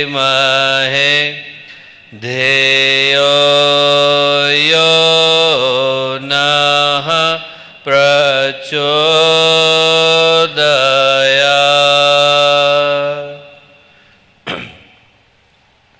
परम पूज्य गुरुदेव परमवंदनीय माता जी के दिव्य संरक्षण में अश्वमेध महायज्ञ के प्रथम दिवस की ये पावन बेला, आज का ज्ञान मंच का ये सौभाग्यशाली अवसर, आज के इस अवसर पर हम लोगों के मध्य में उपस्थित इस कार्यक्रम की अध्यक्षता कर रही, अनेकों की श्रद्धा, आदर, सम्मान का केंद्र, तपस्या से रत जीवन जीने वाली परम पूज्य गुरुदेव और परम वंदनीय माता जी का सम्मिलित स्वरूप श्रद्धेया जी, शेफाली जी, यहाँ उपस्थित शांति कुंज की संगीत टोली के सभी सम्मानित कार्यकर्तागण, विभिन्न स्थानों से आए गायत्री परिवार के सभी सम्मानित कार्यकर्तागण, साधकगण, याजकगण, स्वयंसेवी भाइयों बहनों और प्यारे मित्रों, मित्रों, आज एक बड़े ही विलक्षण सौभाग्य का हिस्सा बन पाने का सौभाग्य, सुअवसर और एक अवसर हम लोगों को मिला है। यदि आज के इस घटनाक्रम की समीक्षा और मूल्यांकन हम लोगों को करना हो तो हमको पुराणों की एक घटना को स्मरण करके देखना होगा। पुराणों में एक कथा आती है कि जब मनु थे तपस्या के लिए निकले तो उनने देखा कि उनके कमंडल के अंदर कहीं से एक मछली आ गई। देखते देखते उनकी आँखों के सामने मछली इतनी बड़ी हो गई कि वो कमंडल उसके लिए छोटा पड़ने लगा। उनने उस मछली को निकाला, कमंडल से निकाल करके कुंड में छोड़ा, कुंड भी छोटा पड़ा। कुंड से निकाला, सरोवर में छोड़ा, सरोवर भी छोटा पड़ा। सरोवर से निकाला, नदी में डाला, नदी भी छोटी पड़ी। और जब नदी छोटी पड़ी तो मनु ने उनको ले जा कर के सागर के अंदर छोड़ा। और देखते देखते वो सागर भी उस मत्स्य के लिए, मछली के लिए छोटा पड़ा। तो मनु ने महसूस किया कि ये भगवान का अवतार हुआ है। उसे मत्स्यावतार समझ करके उन्होंने नमन किया, सृष्टि की व्यवस्था को उसके अनुरूप चलाने का प्रण किया, निश्चय किया। वो जो मत्स्यावतार की घटना है दोस्तों, यदि हम लोग ध्यान से सोचें, ध्यान से सुने और ध्यान से समझें तो एक मत्स्यावतार हमारी आंखों के सामने भी घटा है। और वो जो मत्स्यावतार है वो परम पूज्य गुरुदेव की महाविद्या के महाविस्फोट के रूप में घटा है। जो गुरुदेव की शतवर्षीय तप साधना हुई, सन 1926 से जो यात्रा प्रारंभ हुई, वसंत पंचमी का पावन दिन था, 18 जनवरी 1926 का वो पावन दिन, जब परम पूज्य गुरुदेव की भेंट मुलाकात उनकी मार्गदर्शक सत्ता के साथ हुई और एक आंवल खेड़ा की छोटी सी पूजा की कोठरी से जो यात्रा प्रारंभ हुई, 200 अखंड ज्योतियों से प्रारंभ हुई, 200 रुपये की कुल जमा पूंजी से शुरू हुई। देखते देखते वो मछली इतनी बड़ी हुई कि गुरुदेव ने उसे ले जाकर के गायत्री तपोभूमि में छोड़ा। गायत्री तपोभूमि छोटी पड़ने लगी तो गुरुदेव उसे लेकर के आए और उसे सप्त सरोवर में, सप्त ऋषि के क्षेत्र में, शांति कुंज में छोड़ा। और देखते देखते वो सरोवर भी छोटा पड़ने लगा तो गुरुदेव ने लिया और उसे ले जाकर के अनेकों हजारों प्रज्ञा संस्थानों में छोड़ दिया। और आज देखते देखते वो जो मत्स्य है वो इतना बड़ा हो गया है कि मुंबई के महासागर में आकर के टिक गया है। हजारों प्रज्ञा संस्थानों में बदला हुआ, करोड़ों गायत्री परिजनों में बदला हुआ आज जो गायत्री परिवार का विराट स्वरूप हमें देखने को मिलता है, देख करके अपनी आंखों पर भरोसा नहीं होता दोस्तों।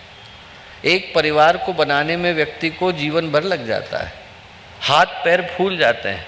4 लोगों को बांधे रखने में न व्यक्ति का श्रम जाता है, शरीर जाता है, भावनाएं जाती हैं, और उनको भी व्यक्ति कई कई बार ढंग से बांध पाने की स्थिति में नहीं होता। और जब हम लोग करोड़ों लोगों को एक श्रद्धा के धागे में पिरोया हुआ पाते हैं, एक ही उद्देश्य के लिए समर्पित पाते हैं, एक ही शक्ति के आगे झुका हुआ पाते हैं। अनेकों लोग ऐसे हैं जिनने गुरुदेव को देखा, माता जी को देखा, अनेकों ने सिर्फ पढ़ा, अनेकों ने सिर्फ सुना, और कई तो ऐसे हैं जिनने न पढ़ा, न सुना, न देखा, और तब भी उसी श्रद्धा, उसी भावना, उसी समर्पण, उसी त्याग, उसी बलिदान के साथ गुरुदेव के काम को करने के लिए खिंचे चले आते हैं। दूर दूर से, कहीं कहीं से चले आते हैं। ऐसा लगता है कि कोई अनेक अज्ञात शक्ति है जो उन लोगों को जहाँ वो बैठे हैं वहाँ से खींच खींच करके बुला रही है और उनको कह रही है कि इस महाआयोजन में तुम्हें अपनी भूमिका को निभाने के लिए आगे आने की आवश्यकता है। एक छोटे से स्थान से मैं गुजरता था, जब गुजरते थे तो वहाँ पर एक व्यक्ति ने अपनी पूरी जमा पूंजी लगा करके एक पूरा गुरुदेव के साहित्य का केंद्र स्थापित किया, गाँव में छोटा सा। उनसे मैंने पूछा कि आप के मन में क्या भावना आई, कब से आपने गुरुदेव का साहित्य पढ़ना शुरू किया? तो बोले कि भैया 1-2 वर्ष हुए होंगे। तो थोड़ा आश्चर्य हुआ। आश्चर्य इसलिए हुआ कि लोगों को कई बार 30-40 वर्ष हो गए, तब उनके मन में संकल्प, प्रेरणा आती है कि हमें गुरुदेव के लिए एक साहित्य का केंद्र बनाने की आवश्यकता है। और उनने अपनी 1-2 वर्ष के अंदर ही जितनी जमा पूंजी थी वो सब लगा दी, पूरे घर को साहित्य के केंद्र में बदल दिया। क्या घटना घटी? तो बोले कि भैया मैं बड़ा बुरा व्यक्ति था, बिचौलिए का काम करता था, लोगों से पैसा लेता था, उनका काम कराता था। और मेरे जीवन का सिद्धांत क्या था? मेरे जीवन का सिद्धांत ये था कि बिकता हर व्यक्ति है, दाम अलग अलग हो सकते हैं। किसी का 100 रुपये होगा, किसी का 1 करोड़ होगा, किसी का 1 अरब होगा, पर खरीदा हर व्यक्ति को जा सकता है। बोले एक दिन क्या हुआ कि एक अधिकारी आए और वो अधिकारी ऐसे थे कि उनको कितने भी पैसे के लिए कहो लेने को तैयार नहीं होते थे। मैंने उनके सहयोगी से पूछा कि क्यों भैया ये क्या लेंगे, तो उनके सहयोगी बोले कुछ नहीं लेंगे, गायत्री परिवार के कार्यकर्ता हैं, भ्रष्टाचार नहीं करते हैं। उन्होंने कहा इनकी कोई तो कमजोरी होगी। बोले इनकी कमजोरी इनके गुरुदेव है। बोले आप एक काम करिए, कुर्ता धोती पहन करके जाइए, इनसे कहिए कि हमें हमारे घर में ज्ञान यज्ञ कराना है, गुरुदेव के साहित्य को स्थापित करना है, देखिए आपसे बात करते हैं कि नहीं। कुर्ता धोती पहन करके गए, उनसे जा कर के कहा कि साहब हमें हमारे घर में गुरुदेव के वाङ्मय को स्थापित कराना है। जो व्यक्ति बात करने को तैयार नहीं होते थे उनने घर बुलाया, 1 घंटे बैठे, चाय पिलाई, नाश्ता कराया। कराने के बाद वो बोले कि वो किताबें लेकर, गुरुदेव का साहित्य लेकर मेरे घर तक आए छोड़ने के लिए, और वो काम भी करके गए। उनको लगा कि हमारा ही कोई परिजन है, हमारा ही कोई गायत्री परिवार का भाई है। बोले मैंने क्या किया कि उन किताबों को ले जाकर के कमरे में डंप कर दिया, भूल गया। 8 वर्ष गुजर गए। 8 वर्ष के बाद कोरोना हो गया। कोरोना हुआ तो जिस कमरे में वो जाकर के क्वारंटीन हुए वो वही कमरा था जहाँ पर गुरुदेव का साहित्य रखा था। बोले मैंने एक पुस्तक निकाली, पढ़नी शुरू करी, और जितनी पढ़ी उसको पढ़ने के साथ ऐसा भाव विकसित हुआ कि किताब को रख ही नहीं पाया। पन्ने के पन्ने पलटता चला गया। एक किताब पढ़ी, दूसरी पढ़ी, तीसरी पढ़ी। 14 दिन के बाद जब मैं बाहर निकला तो मैं पूरी तरह से बदल चुका था। और बोले मेरे मन में भावना आई कि यदि मैं इतना बदल सकता हूँ तो न जाने कितने लोग हैं जिनको बदलने की आवश्यकता है। उन लोगों को बदलने के लिए मैंने साहित्य का एक केंद्र खोला कि कभी भूल से ही सही किसी के सामने गुरुदेव की एक पंक्ति पढ़ जाएगी तो हो सकता है कि उसका जीवन सदा के लिए बदल जाए। दोस्तों, लोग न जाने कहाँ कहाँ से किस चुंबकीय शक्ति के माध्यम से इस संस्थान का हिस्सा, इस प्रवाह का हिस्सा बनते चले जा रहे हैं। हम लोगों को उस सौभाग्य को स्मरण करने की आवश्यकता है जो इस ईश्वरीय चेतना के प्रवाह का हिस्सा बन पाने के नाते हम लोगों को मिल पाया। एक स्वामी रामकृष्ण परमहंस की कथा आती है, मैं कई बार सुनाता हूँ। केशव चंद्र सेन उनसे मिलने के लिए गए, बड़े प्रसिद्ध व्यक्ति थे। जब मिलने के लिए गए तो उनके साथ उनके अनेकों वॉलंटियर गए, स्वयंसेवक गए। तो रामकृष्ण परमहंस ने केशव चंद्र सेन को, जो ब्राह्म समाज के अध्यक्ष थे, गवर्नर का उनको ऑनरेरी पद मिला हुआ था, उनको कुर्सी पर बिठाया, जमीन पर जाकर एक 21 साल के लड़के के साथ बैठ गए। नाम था नरेंद्र। और जो नरेंद्र स्वामी विवेकानंद वहाँ पर आए थे, उनके उस दिन आने के पीछे का कारण कोई बड़ा महत्वपूर्ण नहीं था। वो ये सोच करके आए थे कि इतने बड़े व्यक्ति हमारे गुरु से मिलने के लिए जा रहे हैं। स्वामी विवेकानंद का जीवन बड़े कष्ट से गुजर रहा था।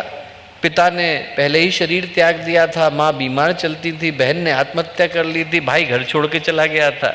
अनेकों जगह पर प्रयत्न करने के बाद भी स्वामी विवेकानंद को जॉब नहीं मिली थी। ये सोच करके गए थे कि इतने बड़े व्यक्ति यदि हमारे गुरु से मिल रहे हैं और हमारे गुरु थोड़ी सी सिफारिश कर देंगे तो हो सकता है जॉब मिल जाए। ये सोच के गए। हुआ उल्टा।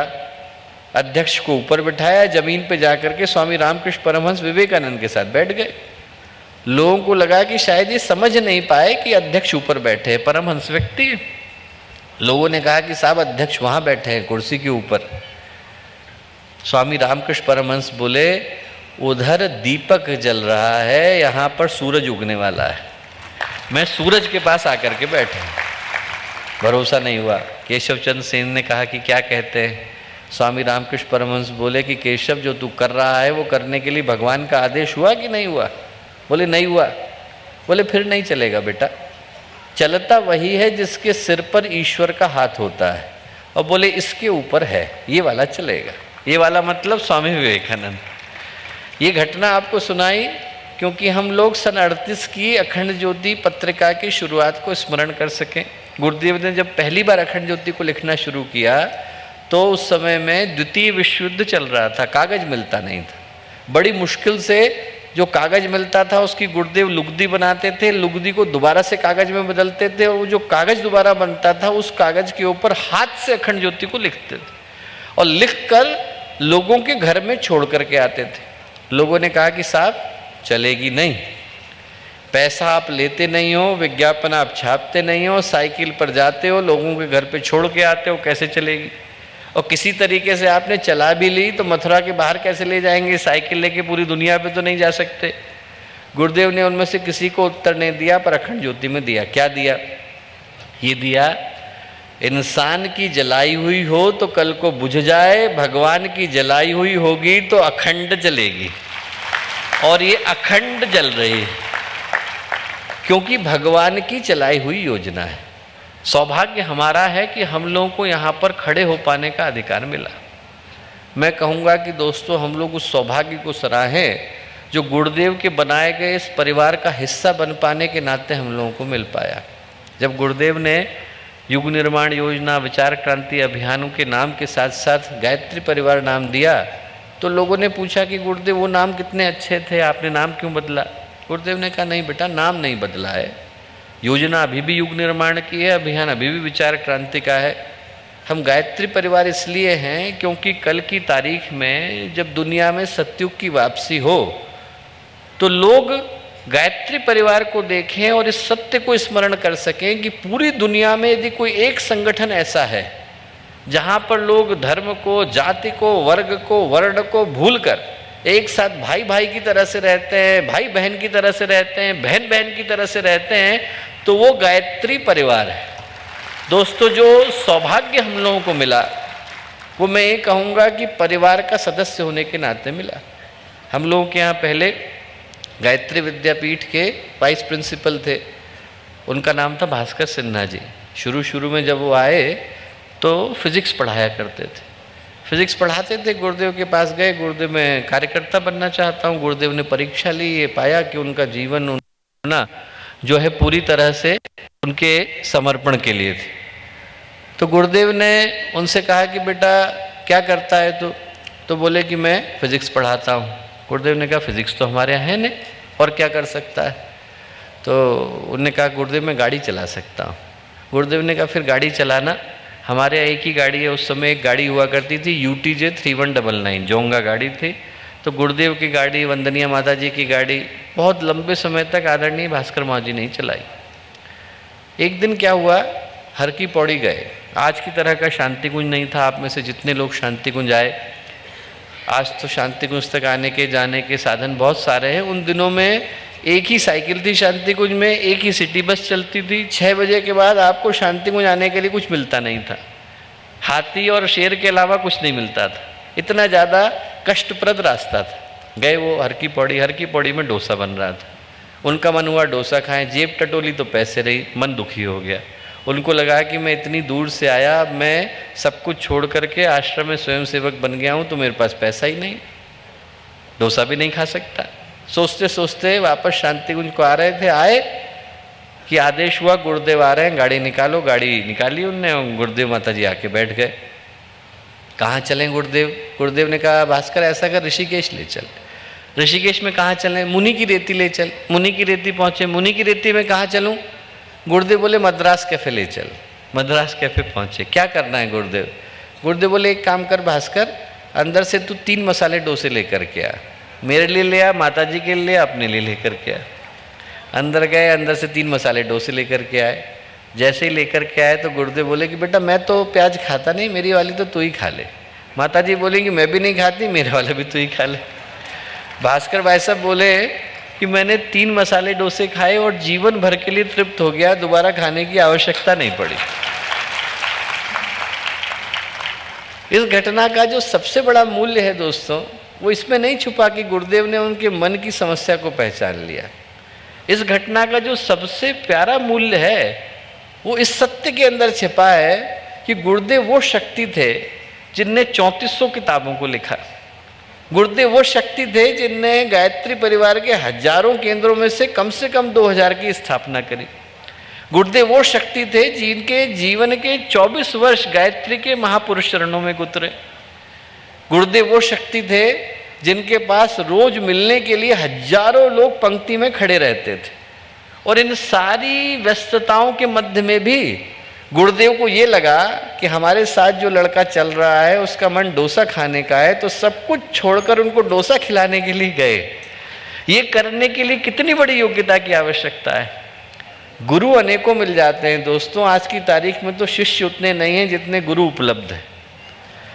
गुरुओं की कमी नहीं, पिता बड़ी मुश्किल से मिल पाते हैं। हम लोग सौभाग्यशाली हैं कि हम लोगों को गुरुदेव माता जी के रूप में अपने माता पिता मिले। जीवन के कष्टों को सौंप कर व्यक्ति निश्चिंत हो जाता है। मैं 2-3 वर्ष पहले साउथ में था, 89 वर्ष के एक बाबूजी, उनके बच्चे, उनके जितने पोते हैं, सब के सब शिकायत करने लगे। बोले भैया आप इनको समझाइए, समझते नहीं, क्या हो गया। पता चला कि वो गए थे द्वारका में और वहाँ पर उनको कोरोना हो गया। हॉस्पिटल में डॉक्टर ने एडमिट कर दिया और जब डॉक्टर ने कहा कि आपके बच्चों का पता दीजिए, आपके घर में किसी का पता दीजिए, उनको हम फ़ोन करें, उनको बताएं कि आपको तकलीफ़ है, आईसीयू में एडमिटेड थे। बोले नहीं। उनने गुरुदेव का फ़ोटो निकाला, बोले आप इनको फ़ोन करिए। गुरुदेव का फ़ोटो रख दिया, माता जी का फ़ोटो रख दिया, गायत्री माता का फ़ोटो रख दिया, बोले आप इनको फ़ोन करिए। अब डॉक्टर बोले कि कैसे फ़ोन करें, हमारे पास कोई फ़ोन नंबर तो दीजिए। बोले नहीं नहीं, ये सब सुनते हैं, आप इनको फ़ोन करिए। 2 हफ्ते हो गए, आप विश्वास नहीं करेंगे, जिस आईसीयू में वो एडमिटेड थे उस समय उनकी उम्र 70 से ज़्यादा रही होगी। उनके आईसीयू में दुर्भाग्य से एक भी व्यक्ति जीवित नहीं निकला, सिर्फ वो अकेले जीवित निकल करके आए। जो ये गुरुदेव की सौंपी गई संपदा है दोस्तों, कि हम अपनी सारी परेशानियां उनके चरणों में छोड़ करके निश्चिंत हो जाते हैं कि वो देख रहे हैं, वो सुन रहे हैं, वो जान रहे हैं। चलाने वाले वो, हम लोगों का काम तो चल रहा है। गाड़ी को चलाने वाले वो, पहुंचाने वाले वो, हम लोगों का काम तो बैठना है। इससे बढ़कर के सौभाग्य जिंदगी में दूसरा मिल नहीं सकता है। मैं कहूँगा आज अश्वमेध महायज्ञ के अवसर पर हम लोग उस सौभाग्य का स्मरण करें जो गुरुदेव की अवतारी चेतना के प्रवाह का हिस्सा होने के नाते हम में से प्रत्येक को मिल पाया। हर व्यक्ति जो यहाँ आया वो आया नहीं, बुलाया गया है।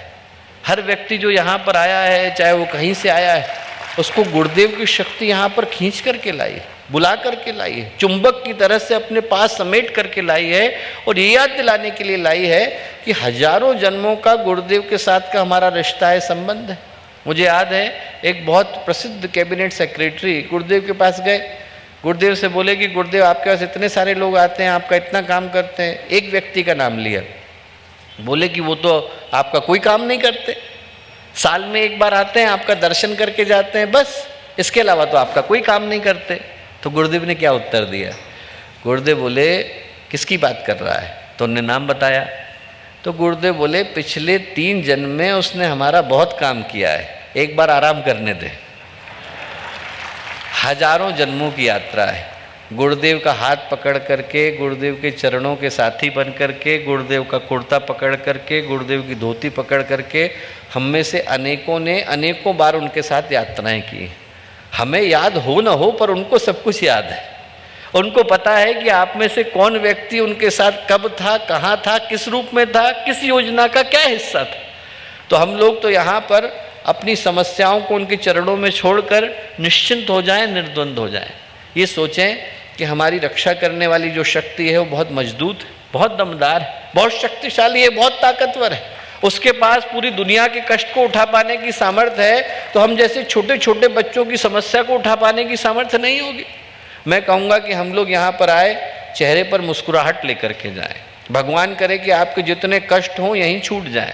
भगवान करे कि आपके जितने दुख हों यहीं छूट जाएं। भगवान करे कि आपके जितने आंसू हों यहीं सूख जाएं। भगवान करे कि यदि किसी के घर का प्रेम चला गया हो लौट कर के आए। भगवान करे कि किसी के जीवन का प्यार चला गया हो लौट कर के आए। भगवान करे कि किसी के चेहरे की मुस्कुराहट चली गई हो तो यहाँ से जरूर लौट करके आए। और वो करने की सामर्थ्य सिर्फ गुरुदेव और माता जी के पास सुरक्षित है। उनके चरणों में हम लोग इस रूप में अपने आप को अंगीकार कर दें, स्वीकार कर दें, समर्पित कर दें कि हमारे जीवन की जो भी आगे बढ़ने की योग्यता है उनके माध्यम से संपन्न हो सके। और आज जब बात परिवार की चली है तो मैं अंतिम बात ये कहना चाहता हूँ दोस्तों कि हमारे आध्यात्मिक जीवन का जो आधार रहा वो परिवार रहा।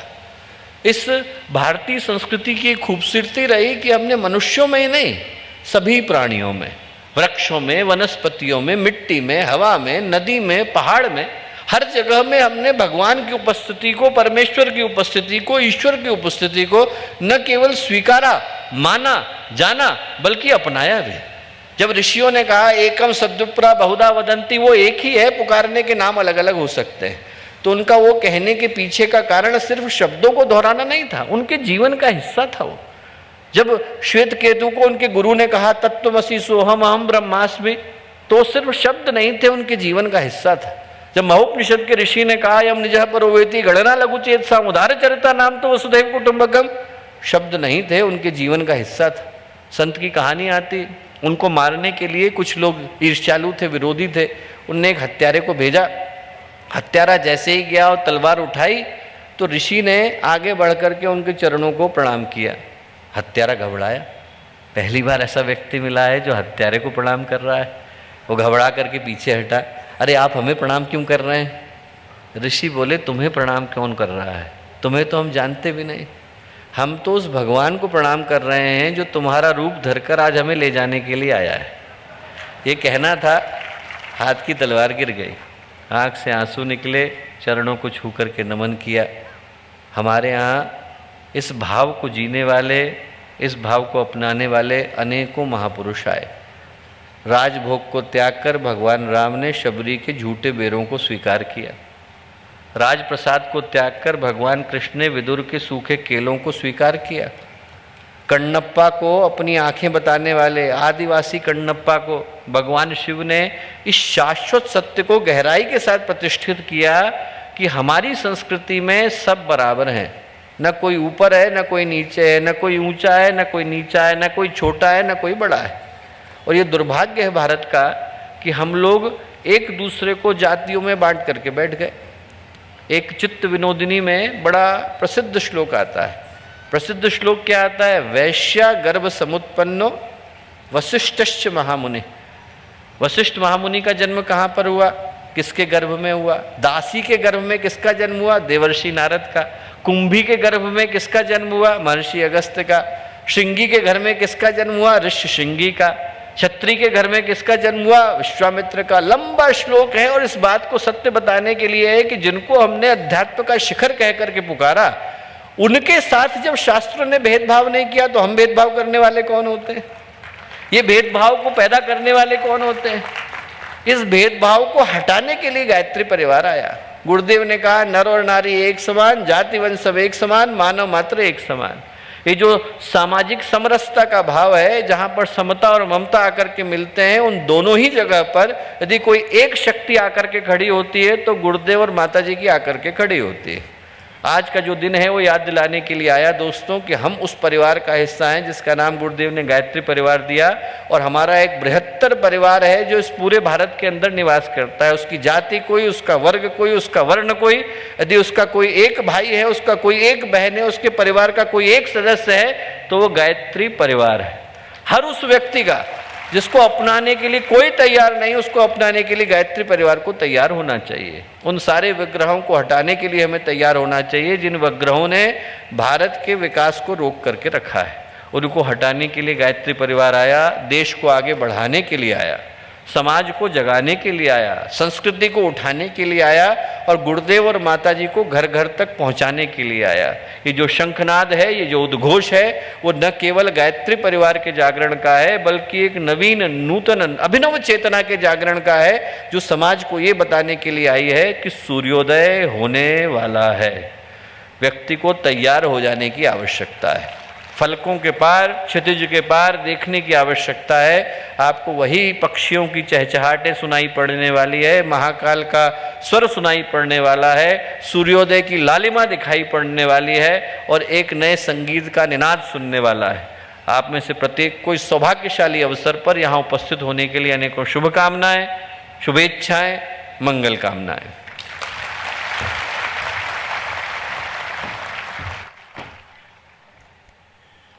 बोलिए गायत्री माता की, परम पूज्य गुरुदेव की, युगाधिपति महाकाल की।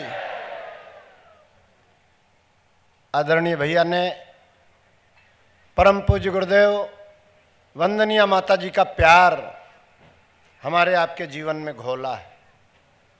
बहुत प्रसन्नता हुई, सारे परिजन बहुत भाव विभोर गदगद हैं। वास्तव में आज जहाँ मनुष्य धन धान्य से भरा हुआ है, लेकिन विचारों की दृष्टि से, चिंतन की दृष्टि से, संवेदना की दृष्टि से संकीर्ण हुआ है। भाइयों बहनों, मानवता के पतन देखकर आज धरा कुलाई। कोई कारण नहीं होता फिर भी आदमी तनावग्रस्त हो जाता है, नेगेटिव सोचने लगता है, नकारात्मक सोचने लगता है और सब उसको बुरा ही बुरा दिखता है। ऐसे समय में आइए, आशा की किरण यह गायत्री परिवार है, परम पूज्य गुरुदेव का विचार है, परम वंदनीय माता जी की संवेदना है। आइए उन्हीं भाव से भरा हुआ ये गीत मानवता का पतन देखकर आज धरा अकुलाई है। धरती फिर तिलमिला उठी है, पाप पतन के भार से आस लगाई मानवता ने, कोई युग अवतार से फिर प्रज्ञा अवतार हुआ है, मानवता की मुक्ति को देव संस्कृति निकल पड़ी है, जगती के उद्धार को, जगती के उद्धार को।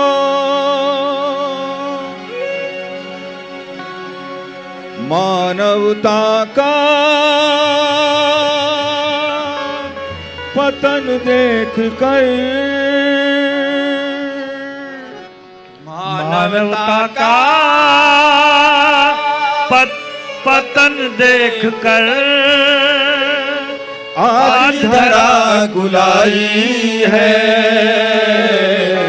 देव शक्तियों ने मिलजुल कर दुर्गा शक्ति जगाई है, देव शक्तियों ने मिलजुल कर दुर्गा शक्ति जगाई है। मानवता का पतन देख कर, मानवता का पतन देख कर आज धरा कुलाई है, देव शक्तियों ने मिलजुल कर दुर्गा शक्ति जगाई है, देव शक्तियों ने मिलजुल कर दुर्गा शक्ति जगाई है, दुर्गा शक्ति जगाई है।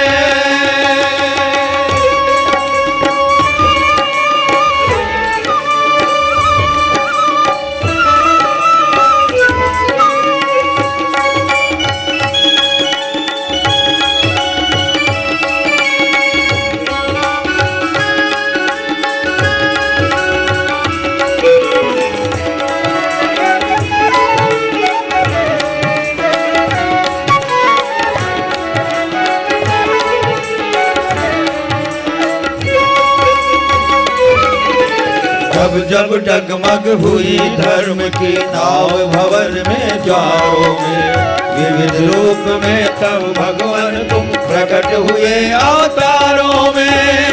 जब डगमग हुई धर्म की नाव भवन में ज्वारों में, विविध रूप में तब भगवान तुम प्रकट हुए अवतारों में। रघुनायक बन अत्याचारी रावण यहाँ पछाड़ा था, रघुनायक बन अत्याचारी रावण यहाँ पछाड़ा था।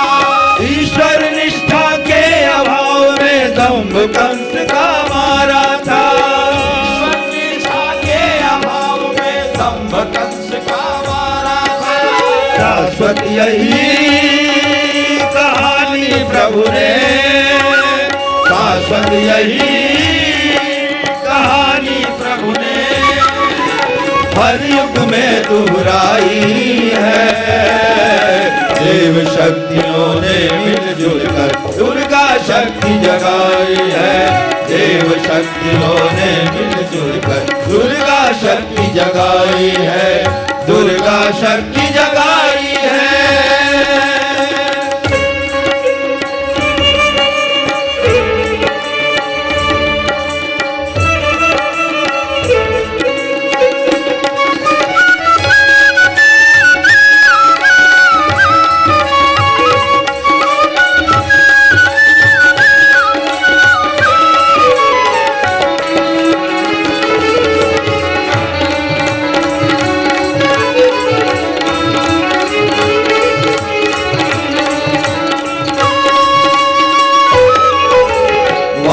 रीछ गिलहरी बनकर तो कदम बढ़ाएगा।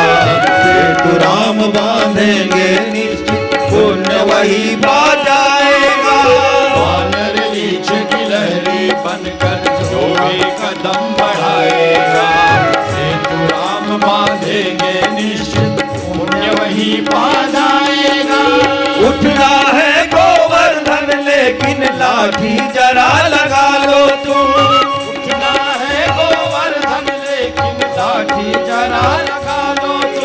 प्रभु के सहयोगी बनने का श्रेय सहज ही पालो तुम। प्रभु के सहयोगी बनने का श्रेय सहज ही पालो तुम। उठो तुम्हारे इम्तिहान की, उठो तुम्हारे इम्तिहान की। आज घड़ी यह आई है। देव शक्तियों ने मिलजुल कर दुर्गा शक्ति जगाई है। देव शक्तियों ने मिलजुल कर दुर्गा शक्ति जगाई है। मानवता का पतन देख कर, मानवता का पतन देख कर आज धरा कुलाई है।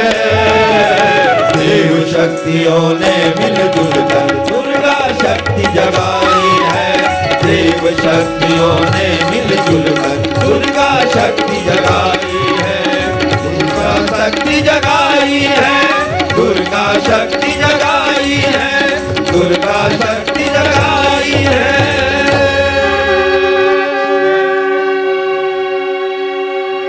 बोलो युगाधिपति महाकाल की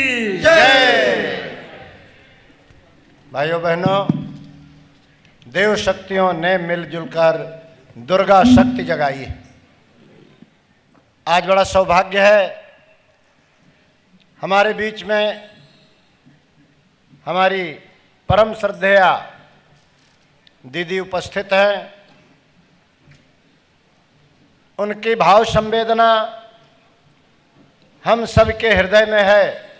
जब हम आप शांति कुंज पहुँचते हैं और जी पूछ लेती हैं, और भैया कैसे हो, रास्ते में कोई तकलीफ़ तो नहीं हुई, भोजन किया कि नहीं किया, बस इतना पूछते ही लगता है कि हमारी जितनी सारी समस्याएं थीं सबका समाधान मिल गया।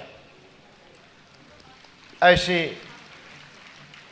परम वंदनीय माता जी की बिल्कुल प्रतिकृति भाव संवेदना में भी, विचारों में भी, अनुदान वरदान में भी, और एक तपस्वी का जीवन जीने वाली परम श्रद्धेया जी से हम निवेदन करते हैं कि हम सब जो बच्चे हैं, जो भी परिजन हैं, उनका भाव भरा मार्गदर्शन करने की कृपा करें।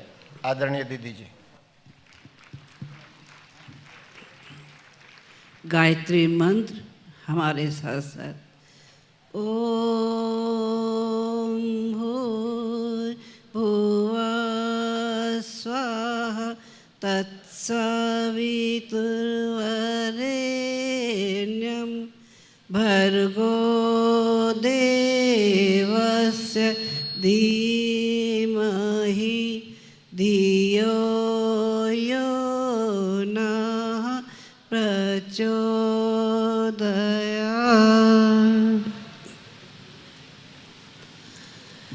परम पूज्य गुरुदेव और वंदनीय माता जी की सूक्ष्म उपस्थिति में विराजमान शक्ति स्वरूपा माताओं, बहनों और भाइयों,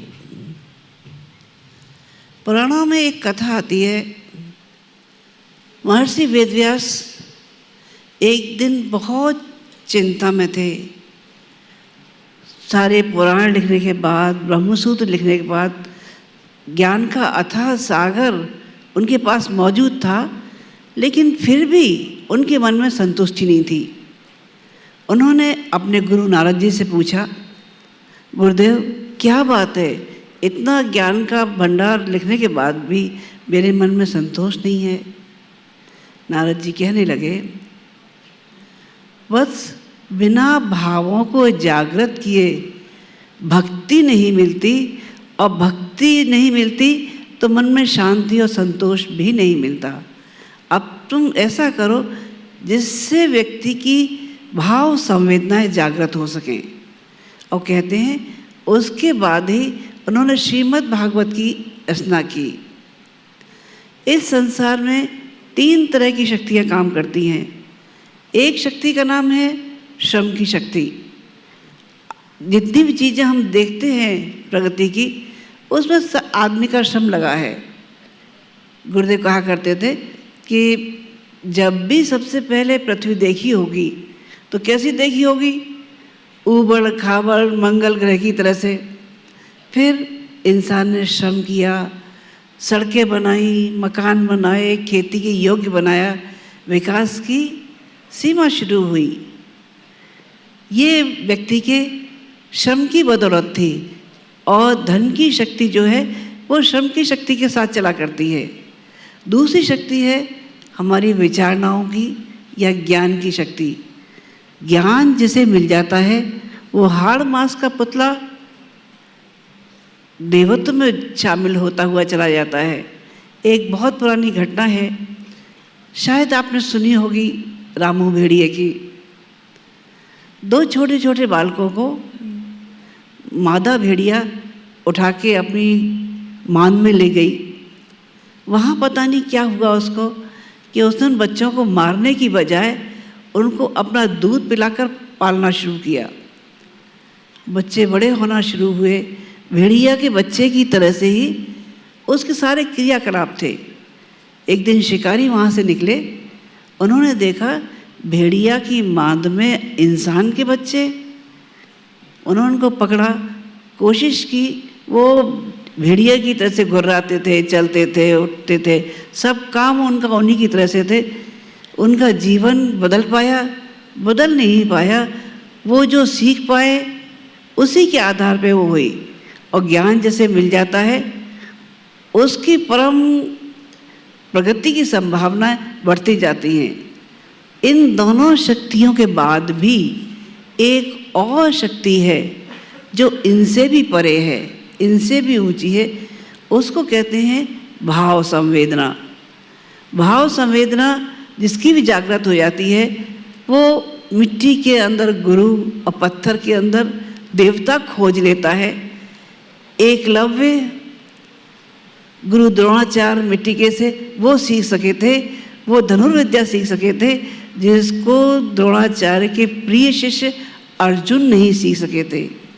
मीरा पत्थर के अपने गोपाल को लेके डोलती फिरती थी और ये कहती रहती थी, मायरी मैंने गिरधर लीना मोल, कोई कहे सस्तो कोई कहे महंगो, लियो तराजू तोल। मीरा के वो पत्थर के गिरधर गोपाल जहर को अमृत में बदल दिया करते थे। ये भावनाएं जब जागृत होती हैं तो इंसान का कायाकल्प करती हुई चली जाती हैं। और भावनाएं ना हो तो भाइयों आजकल जो हाल होता है उसकी घटना सुनाने को मन करता है। एक परिवार में कुल 3-4 लोग थे। एक बूढ़े पिता थे, दूसरा बेटा था, बहू थी और एक छोटा बच्चा था। केवल सीमित परिवार था। बूढ़े पिताजी जब उनकी उम्र बढ़ने लगी तो कभी खांसते थे, कभी थकते थे, कभी कुछ चीज़ थी, कभी बहू से कुछ डिमांड कर लेते थे कि बेटा आज ये दे दो, वो दे दो। रोज़ रोज़ की फरमाइश सुन सुन के बहू की नाक में दम आ गई। उसने जो है अपने पति से कहा कि देखो भाई, ये तुम्हारे पिताजी जो है रोज़ तंग करते हैं, दिन भर इनकी मांग चलती है, दिन भर खांसते रहते हैं और थूकते रहते हैं, इनकी कहाँ तक मैं साफ़ करती रहूँ? या तो ये रहेंगे या मैं रहूँगी। मामला पेचीदा था। उनकी अगर आप इनको कहीं नहीं छोड़ के आए तो मैं अपने मायके चली जाऊँगी और फिर लौट के नहीं आऊँगी। बेचारा लड़का परेशान हो गया, कैसे संभाले। फिर उसने कहा पिताजी ये मेला लगा है, नदी के पास चलते हैं, स्नान करके आते हैं सोमवती अमावस्या पर। यहाँ तो खैर समुद्र है, पर नदियों में लोग सोमवती अमावस्या पर स्नान करने जाते हैं। पिता भी तैयार हो गए। बेटे का ऊँट का कारोबार था, ऊँट पर वो सामान ढोया करता था। उसी ऊँट पर बैठ के बाप बेटे दोनों चल दिए। चलते चलते एक जगह बहुत सूना इलाका आया, वहाँ उन्होंने अपना ऊँट उतारा, बैठे। पिताजी से कहा पिताजी थोड़ा आराम कर लेते हैं। पिताजी से कहा, पिताजी के मन में कोई ऐसी बात थी नहीं, दिमाग भी नहीं चला। तब तक बेटे ने पिताजी का मर्डर कर दिया और वहीं गड्ढा खोद के उनको गाड़ दिया।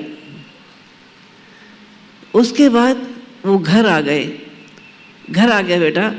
उनके बेटे ने पूछा पिताजी आप गए थे, बाबा कहाँ हैं? उन्होंने कि बाबा आते होंगे बेटा, वो किसी दोस्त के यहाँ चले गए। क्या क्या टाल दिया। समय गुजरता चला गया। बाप बेटे बढ़ने लगे। उनके बेटे की भी शादी हो गई, उसकी भी बहू आई। इतिहास ने अपने आप को दोहराना शुरू किया। पिता की वही स्थिति, उम्र बढ़ने के साथ साथ शरीर में अशक्ति आई, बीमारियां आई। फिर वही क्रम दोहराया गया। फिर बहू ने यही कहा कि इन पिता को निकालो। दूसरा भी जब ऊँट पे बिठा के उसके पिताजी ले गए, उनका भी मर्डर करके वहीं गाड़ दिया। ये एक क्रम तीसरी बार फिर चला। तीसरी बार जब बेटे ने, बहू ने कहा कि पिताजी को यहाँ से अलग करो, मैं नहीं रहूँगी। उसके बाद पिता को लेके जब बेटा चला, और आश्चर्य की बात ये थी कि उसको भी जो स्थान मिला, उसको भी वही झाड़ी मिली जहाँ उसके पिता का मर्डर किया था। उन्होंने फिर पिता का मर्डर करने के लिए जो ही हथियार उठाया, पिताजी समझ गए। उन्होंने कहा बेटा तुम मुझसे दूर होना चाहते हो, मेरी एक बात सुनो पहले। मैं मरने से नहीं डरता हूँ, पर तुम एक काम करो, इस ज़मीन में इस झाड़ी के नीचे 2 गड्ढे हैं, वहाँ जरा खोद लो, वहाँ कुछ रखा है। बच्चे को लगा शायद यहाँ पिताजी ने कुछ खजाना रखा होगा छुपा के। उन्होंने उसको खोदा तो वहाँ 2 अस्थि पंजर थे जो उसके बाबा के और उसके पिता के थे। पिता कहने लगे बेटा अगर इस क्रम को नहीं बदला गया तो आज ये दुर्गति जो पहले वालों की हुई है, मैं तो मार भी दोगे तो कल को इतिहास फिर तुम्हारे लिए खड़ा है। यूँ तो परंपरा बन जाएगी, जितने भी बूढ़े लोग होते जाएंगे लोग उनको मार मार के पटकते जाएंगे। अच्छा ये होगा कि तुम बहू से कह देना कि मैं जो हूँ कहीं चला गया या मैं मर गया और तुम मुझे छोड़ के चले जाओ, मैं अपनी ज़िंदगी कर लूँगा। बेटे की आँख खुल गई। उन्होंने कही नहीं, अब ऐसा नहीं हो सकता कि मैं पिता के साथ ऐसा करूं। वो पिता को साथ ले आए और वो सेवा करने लगे। बहू थोड़े दिन तो नाराज़ रही, उसके बाद उन्होंने कह दिया तुम्हें जो करना हो करो, लेकिन पिताजी यहाँ से नहीं जाएंगे। वक्त सुधरा, बच्चे बड़े हुए और घर में खुशहाली आई। ये समस्याएं केवल उस किस्से की नहीं है, ये आज जो है समस्या ज़्यादातर घरों की है। नई पीढ़ी और पुरानी पीढ़ी के बीच में जो दूरियां हैं वो हम नहीं दूर कर पाते, उसकी वजह से ये सामंजस्य बैठ ही नहीं पाता। न बड़े लोगों को बच्चे लोग वो कर पाते हैं, न बच्चे बड़ों को समझा पाते हैं। दोनों ही ये कह जाते हैं कि हमारी भावनाओं को नहीं समझा गया। ये समस्याएं कब होती हैं? ये समस्याएं जब होती हैं जब हमारी संस्कृति के माता पिता हमसे दूर हो जाते हैं। हमारी संस्कृति के माता पिता कौन? हमारी संस्कृति के माता पिता यज्ञ पिता और माँ गायत्री। जब तक ये संसार में रहे, लोगों की भावनाएं उन तक रही, उनको अंगीकार करते रहे, तो वो भी अपने बच्चों को सुख शांति समृद्धि और सब कुछ देते रहे। गायत्री नाम है करुणा का, विवेक का, ममता का, माधुर्य का। गायत्री माँ जब अवतरित होती है तो ये सब चीज़ें व्यक्ति के अंदर आती हुई चली जाती हैं। गायत्री इतना शक्तिशाली मंत्र है कि ये कहा जाता है कि अगर सारे विश्व के लोग आधे भी 3 घंटे तक एक साथ जप करना शुरू करें तो उनकी सामूहिक ऊर्जा जो निकलेगी वो ऊर्जा 60,000 खरब मेगावाट के बराबर निकलेगी, और वो शक्ति इतनी ज़्यादा होगी कि वो सारे विश्व में घंटों प्रकाश कर सकती है। ये ही नहीं, गायत्री मंत्र को ब्रह्मास्त्र कहा गया है। ये कहा जाता है अगर कोई विरोधी या शत्रु आक्रमण करना चाहे तो 1000 न्यूक्लियर बमों की ताकत गायत्री मंत्र के अंदर होती है। ये सब लोग मिलके अगर जप करना शुरू करें तो उसके साथ सामूहिक शक्ति जिस ढंग से एकत्र होती है, उसकी गरिमा को अगर हम पहचान सके होते तो गायत्री मंत्र हमारे लिए बहुत बड़ा ताकत वाली चीज़ बन जाती है। यज्ञ हमारे लिए सत्कर्म है, गायत्री सद्ज्ञान है, तो यज्ञ सत्कर्म है। सत्कर्म को लोग ये समझ लेते हैं, पुराने ज़माने में यज्ञ को और गायत्री को जन सामान्य से दूर कर दिया गया। ये कह दिया ये वर्ग नहीं कर सकता, ये वर्ग नहीं कर सकता, केवल सीमित लोगों तक यज्ञ को कह दिया एक बहुत खर्चीला है, इसमें इतने सारे वो है, केवल यही लोग कर सकते हैं।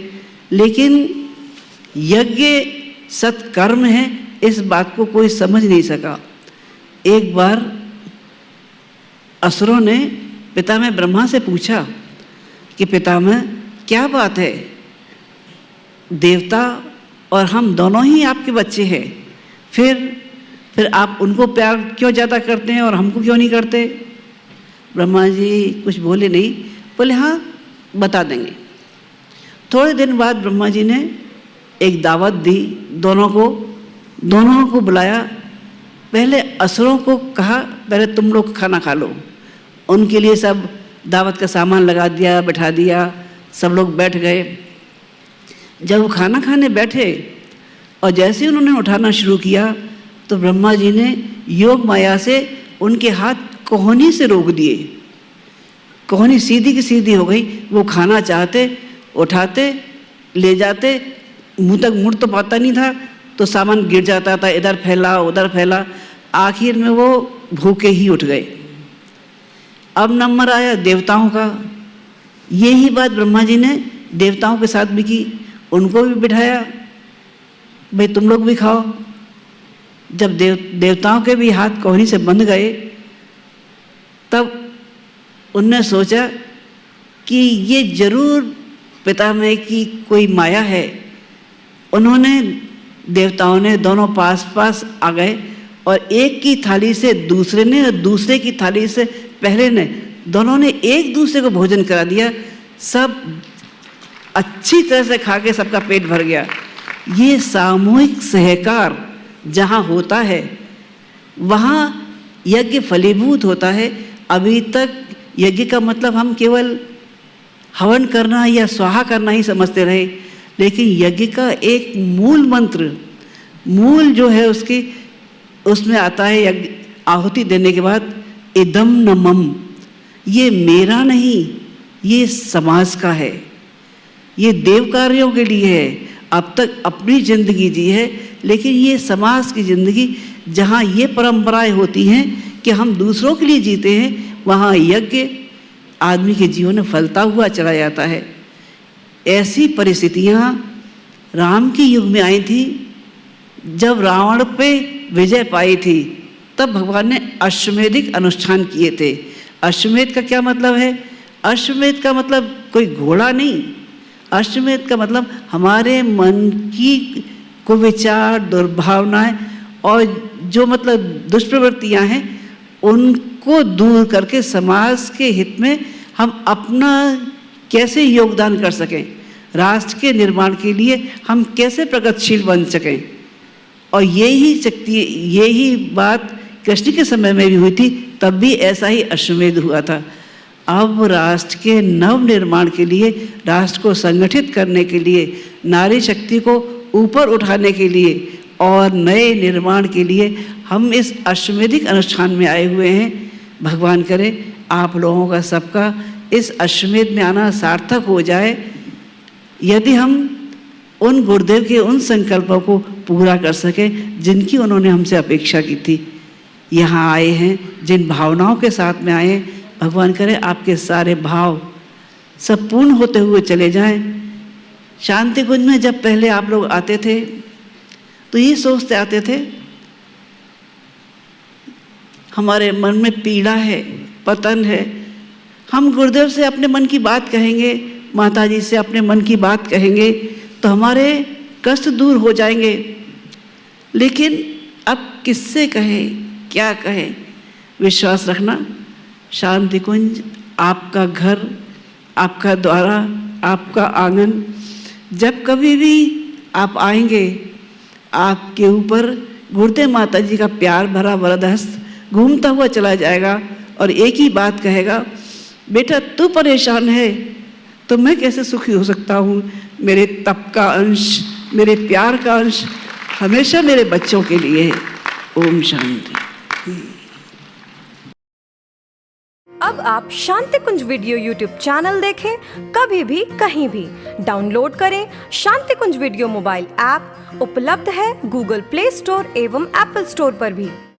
हमारे YouTube चैनल शांति कुंज वीडियो गायत्री परिवार को सब्सक्राइब करें एवं बेल आइकन जरूर दबाएं ताकि गायत्री परिवार की विभिन्न गतिविधियों की जानकारी आपको मिलती रहे।